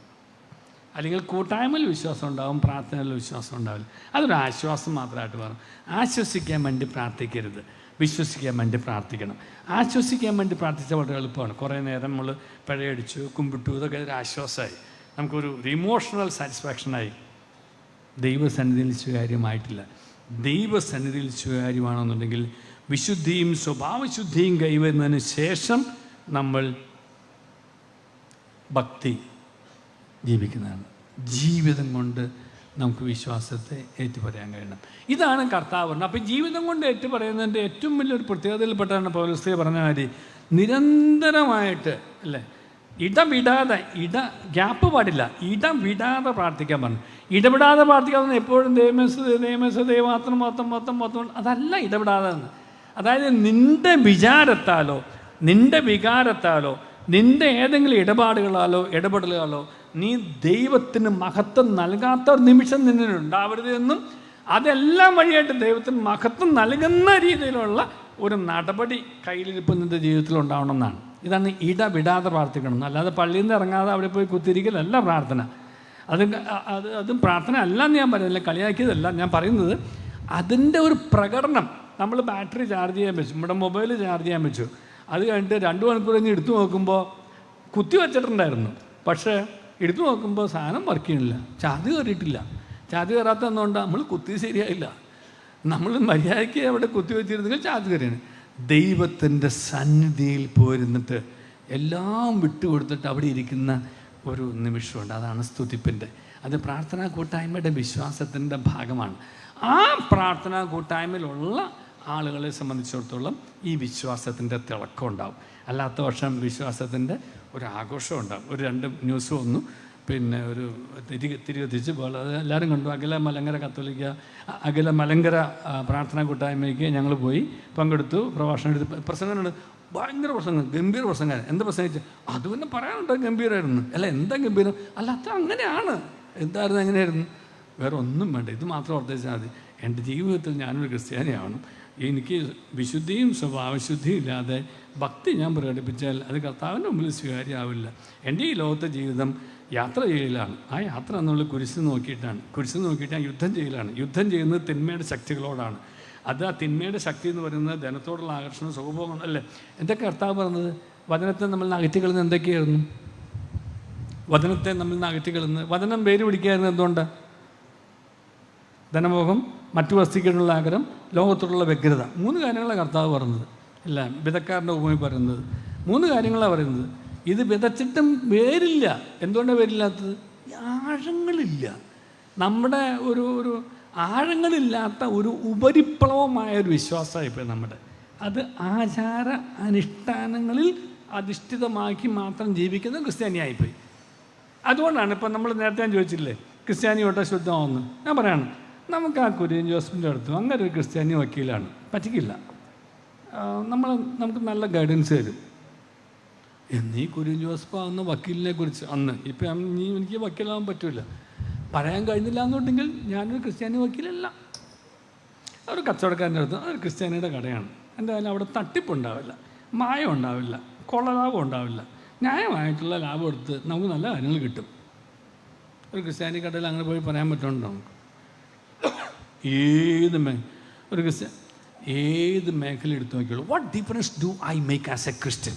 ഒരു ക്രിസ്ത്യാനി എന്നുള്ള നിലയിൽ ഞാൻ എന്ത് വ്യത്യാസം മറ്റുള്ളവരിൽ നിന്നുണ്ട്? മറ്റുള്ളവരൊന്നും വ്യത്യാസം ഉണ്ടാവുന്നതല്ല ക്രിസ്ത്യാനി. എന്തുകൊണ്ടാണ്? കാരണം ഞാൻ ക്രൈസ്തവ വിശ്വാസത്തിൽ ജീവിക്കുന്നവനല്ല, ക്രിസ്തുവായി ജീവിക്കുന്നവനാണ്. ഏക വ്യത്യാസം അതാണ്. ഞാൻ ഒരു പഠനങ്ങളിലല്ല എൻ്റെ ജീവിതം, ഞാനെന്ന വ്യക്തിയിലാണ് ജീവിതം. അല്ലേ?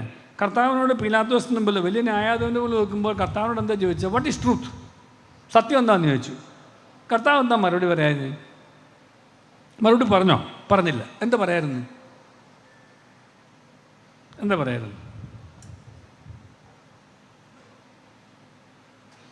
സമയമില്ല അല്ലേ? അത് സത്യം എന്ന വ്യക്തിയാണ് അവിടെ നിന്നത്. അതുകൊണ്ടാണ്. അതിന് വേറെ നിർവചനങ്ങൾ ആവശ്യമില്ല, വ്യാഖ്യാനങ്ങൾ ആവശ്യമില്ല.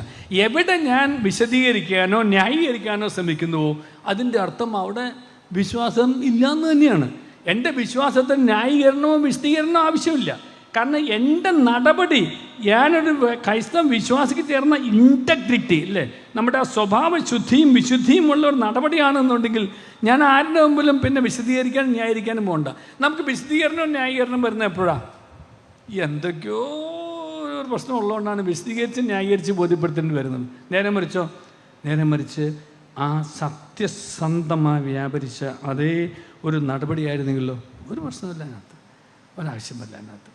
ഞാനൊരു ഭാഗം കൂടെ പറഞ്ഞിട്ട് ഇനി ഒരു കരുതലിൻ്റെ ഒരു ഭാഗം കൂടെ ഇപ്പം ഞാനിപ്പം പ്രാർത്ഥന, വിശ്വാസം, സ്നേഹത്തിൻ്റെ കുറിച്ചും സൂചിപ്പിച്ചായിരുന്നു അല്ലേ. ഞാൻ സ്നേഹിച്ച പോലെ സ്നേഹിക്കാൻ അതിൻ്റെ അർത്ഥം തന്നെയായിരുന്നു. സ്നേഹിതർക്ക് വേണ്ടി സ്വന്തം ജീവൻ ബലി കഴിച്ച യേശു. അതാണ് ഈ ക്രിസ്ത്യാനിയുടെ ജീവിതത്തിൻ്റെ പ്രത്യേകത. സ്നേഹിക്കുന്നതിനകത്ത് പരിധിയും പരിമിതിയും ഇല്ല കേട്ടോ. എന്തിനും പിടിച്ചു വെച്ചിട്ട് സ്നേഹിക്കാൻ പറ്റില്ല ക്രിസ്ത്യാനിക്ക്. അതുകൊണ്ടാണ് മുഴുവൻ വിട്ടുകൊടുക്കുന്ന സ്നേഹം. ഇപ്പം എന്നോട് ആവശ്യപ്പെടുന്ന മുഴുവൻ വിട്ടുകൊടുക്കാന്നുണ്ടെങ്കിൽ അവസാന തുള്ളി രക്തം, വിശദീകരണം ആവശ്യമില്ല. നിങ്ങൾ മദർ തെരേസയുടെ ഒരു മറുപടി കേട്ടാണ്, how much you love me. Mother Teresa നമ്മളോട് തന്നെ ക്രിസ്തു എത്രമാൻ നിന്നെ സ്നേഹിച്ചു. അതിന് വ്യാഖ്യാനമില്ല, മറുപടിയില്ല. ഇതാ കുരിശിലേക്ക് നോക്കാൻ പറഞ്ഞു. ആ കുരിശാണ്, അതായത് നിനക്ക് വേണ്ടി ലാസ്റ്റ് ഡ്രോപ്പ് ഓഫ് ബ്ലഡ് അതുവരെ ചിന്തിയിട്ട് മരിക്കുന്ന ഒരവസ്ഥ. ഞാൻ സ്നേഹിക്കുന്ന പ്രസ്ഥാനത്തിന് വേണ്ടി, വ്യക്തിക്ക് വേണ്ടിയിട്ട്, ആ കാര്യത്തിന് വേണ്ടിയിട്ട് എൻ്റെ അവസാന തുള്ളി രക്തം വരെ ചിന്താൻ തക്കവണ്ണമുള്ള കമ്മിറ്റ്മെൻറ്റ്. അതാണ് ക്രൈസ്തവ സ്നേഹത്തിൻ്റെ this is the difference that I make as a Christian. കരുതൽ. ഈ കരുതലിനെ കുറിച്ച് പറഞ്ഞിട്ട് അവസാനിപ്പിച്ചോളാം. യാക്കോസ്ലിയാർ, വീണ്ടും ഇന്ന് യാക്കോസ്ലിയാർ കൂടുതലും വരുന്നത്. യാക്കോസ്ലിയാർ ധ്യാനത്തിൽ 1:27 അത് നന്നായിട്ട് കരുതി വെക്കേണ്ടതാണ്. നിങ്ങൾ വയോജനത്തെ വയോചാരല്ലേ ഒരു നല്ലൊരു പദ്ധതി ഞാൻ വായിച്ചായിരുന്നു. കാരണം ആരുമില്ലാതെ, ആർക്കും മനസ്സിലാകാതെ, പിന്നെ ഒന്നിനും കൊള്ളാത്ത, ആർക്കും വേണ്ടാത്തൊരവസ്ഥയിൽ എത്തുന്ന അവസ്ഥയാണത്. 4 ക്വാളിഫിക്കേഷൻ ആ സമയത്തുള്ളൂ. ആരുമില്ല, ആർക്കും വേണ്ട, ഒന്നിനും കൊള്ളില്ല, ഇതവസ്ഥ. ആ അഡ്രസ്സ് എത്തുന്ന സമയമാണ് ഈ പറഞ്ഞ വാർദ്ധക്യം എന്ന് പറയുന്നത്. ആ വാർദ്ധക്യത്തിൽ എത്തുന്നവരുടെ അവരെക്കുറിച്ചുള്ളൊരു സമീപനമാണ് കർത്താവ് ഈ ലേഖനം 1:27. അനാഥരുടെയും വിധവകളുടെയും ഞെരുക്കങ്ങളിൽ അവരുടെ സഹായത്തിനെത്തുക. ഞെരുക്കമില്ലാത്ത അനാഥരെയും വിധവകളെ നിങ്ങൾ സഹായിക്കാൻ പോകണ്ട. നമ്മൾ സഹായിക്കാൻ കർത്താവ് ആവശ്യപ്പെടുന്നില്ല. ഞെരുക്കമില്ലാത്ത ഒരുപാട് അനാഥരുണ്ട്, വിധവകളുണ്ട്. അനാഥരുടെയും വിധവകളുടെയും ഞെരുക്കങ്ങളിൽ അവരുടെ സഹായത്തിനെത്തുക. ലോകത്തിൻ്റെ കളങ്കമേൽക്കാതെ നിന്നെ തന്നെ കാത്തു സൂക്ഷിക്കുക. ഇത് വീണ്ടും തിരിച്ചു പറയാൻ ഞാൻ ആഗ്രഹിക്കുക. ഞാൻ പിന്നെ മർക്കോസ് ലീഗയുടെ സുവിശേഷത്തിൽ പറഞ്ഞു 24, 25, 11, 24, 25 തിരിച്ചു പറഞ്ഞ മാതിരി ലോകത്തിൻ്റെ കളങ്കമേൽക്കാതെ നിന്നെ തന്നെ കാത്തു സൂക്ഷിച്ചിട്ട് നീ ആ ശുശ്രൂഷയിൽ ലോകത്തിൻ്റെ കളങ്കമേൽക്കാതെ അനാഥരുടെയും വിധവകളുടെയും ഞെരുക്കങ്ങൾ അവരുടെ സഹായത്തിനെത്തുക. ലോകത്തിൻ്റെ കളങ്കത്തോടുകൂടി നീ അനാഥരെയും വിധവകളെയും ശുശ്രൂഷിച്ചാൽ അത് അവരുടെ ഞെരുക്കത്തിലായിരിക്കില്ല ശുശ്രൂഷിക്കുന്നത്, അത് അവരുടെ ഞെരുക്കത്തിന് കാരണമാവുള്ളൂ. 1. രണ്ടാമത്തെ, നീ ലോകത്തിൻ്റെ കളങ്കത്തിൽ നിന്ന് മാറാതെ നിനക്ക് അവരെ ഹൃദയപൂർവ്വം സ്നേഹിക്കാൻ പറ്റില്ല. നിന്നെ വിട്ടുകൊടുത്ത് സ്നേഹിക്കാൻ പറ്റില്ല. സേവനം ചെയ്യും, ശുശ്രൂഷ ചെയ്യാൻ പറ്റില്ല. ദൈവം നമ്മോട് ആവശ്യപ്പെടുന്നത് ഒരു കുടുംബത്തിൽ ഭാര്യയും ഭർത്താവും പരസ്പരം സേവിക്കാനല്ല, ആണോ? അല്ല, സ്നേഹിക്കാനാണ് കർത്താവ് പറഞ്ഞത്. കാരണം എന്താ? സേവനത്തിന് ഒരു പരിധിയുണ്ട്, ഒരു പരിമിതിയുണ്ട്, ഒരു വേദനയുണ്ട്. സ്നേഹത്തിനോ ഒന്നുമില്ല, കംപ്ലീറ്റാണ്, വിട്ടുകൊടുക്കലാണ്, complete to the last, to the challenge of death and to the point of death. നല്ലൊരു പോയിൻ്റാണല്ലോ, അതും പറഞ്ഞേക്കാം. To the point of death and to the challenge of death. അവസാന നിമിഷം വരെ, അവസാന തുള്ളി രക്തം വരെ. To the point of death and to the challenge of death. അങ്ങനെ സ്നേഹിക്കാൻ കഴിയുന്നവനാണ് യഥാർത്ഥത്തിൽ ഒരു ഭാര്യയ്ക്ക് നല്ല ഭർത്താവും ഒരു ഭർത്താവിന് നല്ല ഭാര്യയും. കാരണം ഈ ബന്ധത്തെക്കുറിച്ചാണ് ഇന്ന് ഒരുപാട് മനസ്സിലാക്കലും ഒരുപാട് തിരുത്തലും ആവശ്യമുള്ളത്. അവിടെ ആ കുടുംബ ബന്ധത്തിൽ, ഭാര്യ ഭർത്തൃ ബന്ധത്തിൽ, ദാമ്പത്യ ബന്ധത്തിൽ സ്വസ്ഥതയും സമാധാനവും സന്തോഷവും വിശുദ്ധിയും ഉണ്ട് എന്നുണ്ടെങ്കിൽ കുടുംബം ഭദ്രമായിരിക്കും, മക്കൾ നന്നാവും. ഒരു കുടുംബം ഭദ്രമാവും, മക്കൾ നന്നാവുകയും ചെയ്തു കഴിഞ്ഞാൽ ആ സമൂഹം നന്നാവും. ആ സമൂഹം നന്നാവാത്തതിൻ്റെ പ്രശ്നം ഒരു ദാമ്പത്യ ബന്ധത്തിലും ഇന്ന് ഇപ്രകാരം സ്വസ്ഥതയും സന്തോഷവും അത് വിധിയാണ്, അങ്ങനെ പറയാൻ പാടില്ലല്ലോ. ഒരുപാട് ദാമ്പത്യ ബന്ധങ്ങളിൽ ഇന്ന് ഈ സ്വസ്ഥതയും സന്തോഷവും സമാധാനവും കണ്ടെത്താൻ കഴിയുന്നില്ല. കാരണം അവിടെ ഞാൻ നേരത്തെ പറഞ്ഞ മാതിരി to the point of death and to the challenge of death സ്നേഹിക്കാൻ കഴിയുന്ന ആ ഒരു അവസ്ഥയില്ല. ഒരു കടപ്പാടിൻ്റെ പേരിൽ സ്നേഹിക്കുന്നതാണ്. ദൈവസന്നിധിയിൽ സ്വീകാര്യമല്ല. കടപ്പാടില്ല. ദൈവത്തെ ദൈവമായി കണ്ടുകൊണ്ട്, ദൈവത്തെ ദൈവമായി അംഗീകരിച്ചുകൊണ്ട്, ദൈവത്തിൻ്റെ പ്രതിനിധിയായി ഭാര്യയെയും ഭർത്താവിനെയും കണ്ടുകൊണ്ട്, ദൈവത്തെ പ്രതിയും ദൈവത്തിന് വേണ്ടിയും ദൈവമായി കണ്ടുകൊണ്ടും സ്നേഹിക്കുന്ന ശുശ്രൂഷ ഉണ്ടെന്നുണ്ടെങ്കിൽ അവിടെ നമുക്ക് ഒന്നും പിടിച്ചു വയ്ക്കാനുണ്ടാവില്ല. ദൈവം നമ്മളെ അനുഗ്രഹിക്കും. നല്ല ദൈവത്തിന് നമുക്ക് നന്ദി പറയാം. ഇപ്രകാരം ഒരു അഖില മലങ്കര പ്രാർത്ഥന കൂട്ടായ്മയിലേക്ക് നമ്മളിവിടെ കൊണ്ടുവന്നിട്ട് എന്താണ് കരുതലെന്നും, എന്താണ് നമുക്ക് സ്നേഹമെന്നും, എന്താണ് വിശ്വാസമെന്നും, എന്താണ് പ്രാർത്ഥന എന്നും, എവിടെയാണ് നമ്മൾ യഥാർത്ഥത്തിൽ ക്രിസ്ത്യാനികളാവേണ്ടത് എന്നൊക്കെ നമുക്ക് ദൈവസന്നിധിയിൽ നിന്നുകൊണ്ട് ചിന്തിക്കാനായിട്ട് ചില പരാമർശങ്ങൾ അല്ലെങ്കിൽ ചില നിരീക്ഷണങ്ങൾ നടത്താനായിട്ട് ദൈവം തന്ന അനുഗ്രഹത്തിനായിട്ട് നമുക്കൊരു നിമിഷം ഒന്ന് എഴുന്നേറ്റ് എന്നാലോ? ഞാൻ തന്നെ പ്രാർത്ഥിച്ച് സമാപിപ്പിച്ചോട്ടെ. തിരുമേനി ഒന്ന് പ്രാർത്ഥിച്ചോട്ടെ, ഒരു മിനിറ്റ്. നമുക്കൊന്ന് എഴുന്നേറ്റ് എന്നാലോ? പ്രാർത്ഥന പാട്ടിന് മുമ്പായിട്ട് ഞാനിത് കഴിഞ്ഞ് ഓടിപ്പോവും. എനിക്കൊരു ട്രെയിൻ പിടിച്ച് കൊല്ലത്തുനിന്ന് പോകുന്നതുകൊണ്ടാണ്. ഒരു പ്രാർത്ഥന, കൊച്ചു പ്രാർത്ഥന, നിങ്ങൾ എനിക്ക് വേണ്ടി പ്രാർത്ഥിക്കണം. എൻ്റെ ഞാൻ ഓടുന്ന ഓട്ടത്തിനും ഏർപ്പെടുന്ന ശുശ്രൂഷകൾക്കും ദൈവസന്നിധിയിൽ സ്വീകാര്യം ഉണ്ടാവാനും, ദൈവത്തിന് നിരക്കുന്നത് എല്ലാം ചെയ്യാനും, ദൈവത്തിന് നിരക്കാത്തത് ഒന്നും ചെയ്യാതിരിക്കാനും, അതിന് തക്കമുള്ള ആയുസ്സും ആരോഗ്യവും ജ്ഞാനം കൃപയും വിശുദ്ധിയും ബുദ്ധിശക്തിയും ഓർമ്മശക്തിയും ഉണ്ടാവാനും വേണ്ടി നിങ്ങൾ എനിക്ക് വേണ്ടി പ്രാർത്ഥിക്കണം. അതാണ് ഒന്നാമത്തെ എൻ്റെ യാതന. കാരുണ്യവാനായ ദൈവമേ, അങ്ങ് ഞങ്ങളോട് കാണിക്കുന്ന കാരുണ്യത്തിന് ഞങ്ങൾക്ക് ഒരു അളവ് വയ്ക്കാനും സാധ്യമല്ല ഇന്ന് ഞങ്ങളോട് പറഞ്ഞു. അളവുകളില്ലാതെയും അതിരുകൾ വയ്ക്കാതെയും അങ്ങ് ഞങ്ങളെ ഉപാധികളില്ലാതെ സ്നേഹിച്ചു. എന്നാൽ ദൈവമേ, ഞങ്ങൾ നിന്നെ പ്രതി ഞങ്ങളുടെ കുടുംബ ബന്ധങ്ങളിലും മറ്റുള്ളവരെയും സ്നേഹിക്കുന്നത് അളവുകൾ വെച്ചിട്ടും അതിരുകൾ വെച്ചിട്ടും ഉപാധികളോട് കൂടി ഞാൻ തിരിച്ചറിയുന്നു. നല്ല ദൈവമേ, ഒരു ക്രിസ്ത്യാനിയായിരിക്കാൻ ഉപാധികളില്ലാതെ മറ്റുള്ളവർക്ക് വേണ്ടി to the point of death and to the challenge of death അങ്ങനെ സ്നേഹിക്കാൻ കഴിയുന്ന ഒരു യഥാർത്ഥ സ്നേഹം ഞങ്ങളിൽ ഉണ്ടാവുമെന്ന് ഞങ്ങൾ വിശ്വസിക്കുന്നു. ജീവിതം കൊണ്ട് ഏറ്റുപറയാത്തൊരു വിശ്വാസം മക്കളിലേക്ക് പകരാൻ കഴിയില്ല എന്ന് മാതാപിതാക്കളായ ഞങ്ങളോട് പറഞ്ഞതിന് ഞങ്ങൾ നന്ദി പറയുന്നു. ഞങ്ങളുടെ ജീവിതത്തിൻ്റെ താളം തെറ്റുമ്പോഴാണ് മക്കളുടെ ജീവിതത്തിൻ്റെ പാളം തെറ്റുന്നത് അല്ലെങ്കിൽ തെറ്റിയതെന്ന് തിരിച്ചറിവിന് നന്ദി പറയുന്നു. ഭക്തിയും വിശുദ്ധിയും സ്വഭാവശുദ്ധിയും എന്നുള്ളത് ഒരുമിച്ച് പോകേണ്ടതാണെന്നും വിശുദ്ധിയും സ്വഭാവശുദ്ധിയും ഇല്ലാതെ ഭക്തി മാത്രമായിട്ട് നടത്തുമ്പോൾ ഞങ്ങളൊരു കപട ക്രിസ്ത്യാനിയായിട്ട് ആണെന്നും ദൈവത്തെ പ്രീതിപ്പെടുത്താനല്ല മനുഷ്യനെ പ്രീതിപ്പെടുത്താൻ വേണ്ടിയിട്ടുള്ള വിശ്വാസ ജീവിതമാണ് എന്ന് ഞങ്ങൾ തിരിച്ചറിയുന്നു. ദൈവമേ, ഞങ്ങളുടെ ജീവിതത്തിൽ ഞങ്ങളുടെ തിരുത്തലുകൾ നടത്തിയിട്ട് എഴുന്നേറ്റ് നിൻ്റെ അടുത്തേക്ക് ഞങ്ങളുടെ പഴയ ജീവിത ചെയ്തികളിൽ നിന്നും മാറി അവയെ ഉപേക്ഷിച്ച് പൂർണ്ണമായി ഉപേക്ഷിച്ച് നമ്മുടെ തിരിച്ചു വരാത്തവണ്ണം നിന്നിൽ എപ്പോഴും ആയിരിക്കണം. നിൻ്റെ പരിശുദ്ധാത്മാവിനാൽ നിറയാൻ ഞങ്ങൾ അനുഗ്രഹിക്കണം പ്രാർത്ഥിക്കുന്നു. പരിശുദ്ധാത്മാവിൻ്റെ നിറവില്ലാതെ ഞങ്ങൾക്ക് പ്രാർത്ഥിക്കാൻ സാധിക്കില്ല എന്ന് പറയുന്നു. അശുദ്ധാത്മാവാണ് എപ്പോഴും യാതനാരൂപത്തിലുള്ള ഞങ്ങളുടെ പ്രാർത്ഥന മാത്രമാക്കി ആശ്വസിപ്പിച്ച് വിടുന്നത് ഞങ്ങൾ തിരിച്ചറിയുന്നു. പരിശുദ്ധാത്മാവിൻ്റെ ഞങ്ങളിലുള്ള നിറവും അഭിഷേകവും വഴിയായിട്ട് ദൈവമേ നിന്നെ സ്തുതിക്കുവാനും നിന്നെ മഹത്വപ്പെടുത്തുവാനും എല്ലാം അറിയുന്ന നിൻ്റെ മുമ്പിൽ ഞങ്ങളെ തന്നെ വിട്ടുതരുവാനും അങ്ങനെ നിൻ്റെ ഇഷ്ടം എൻ്റെ ഇഷ്ടത്തിൻ്റെ മേലെ വരുവാനും അതിൽ പൂർണ്ണമാവാനും തക്കവണ്ണം എന്നെ പൂർണ്ണമായും വിട്ടുതരുന്ന വിശ്വാസത്തിലേക്കും അപ്രകാരം ജീവിക്കുന്ന ഒരു വിശ്വാസ ജീവിതത്തിലേക്കും ഒരു കൂട്ടായ്മയിലേക്കും അത് പ്രാർത്ഥനയാക്കാനും ഞങ്ങളെ അനുഗ്രഹിക്കണമേ. ഈ ലോകത്ത് തിന്മയോട് യുദ്ധം ചെയ്യാതെ നന്മയുടെ പാതയിലായിരിക്കാൻ സാധിക്കില്ലെന്ന് പറഞ്ഞാൽ നല്ല തമ്പുരാൻ നന്ദി പറയുന്നു. നന്മയുടെ പാതയിൽ ജീവിക്കാൻ തക്കവണ്ണം പരിശുദ്ധാത്മാവിൻ്റെ നിറവ് ഞങ്ങളിൽ ഉണ്ടാവാൻ തക്കവണ്ണം അശുദ്ധാത്മാവിനെ കുരിശിനെ നോക്കി യുദ്ധം ചെയ്തുകൊണ്ട് ജീവിതത്തിൽ നിന്ന് അകറ്റി നിർത്തി ലോകത്തിൻ്റെ കളങ്കമേൽക്കാതെ ഈ ലോകത്തിൽ ജീവിക്കാൻ അങ്ങ് ഞങ്ങളെ അനുഗ്രഹിക്കണമേ. അങ്ങനെ ആ ജീവിതയാത്രയിൽ നിത്യതയെ അവകാശമാക്കാൻ തക്കവണ്ണം ഞങ്ങളുടെ ജീവിതത്തിൽ ആ യോഗ്യത നേടിയെടുക്കാനും അങ്ങ് ഞങ്ങളെ അനുഗ്രഹിക്കണമേ. ആമേൻ.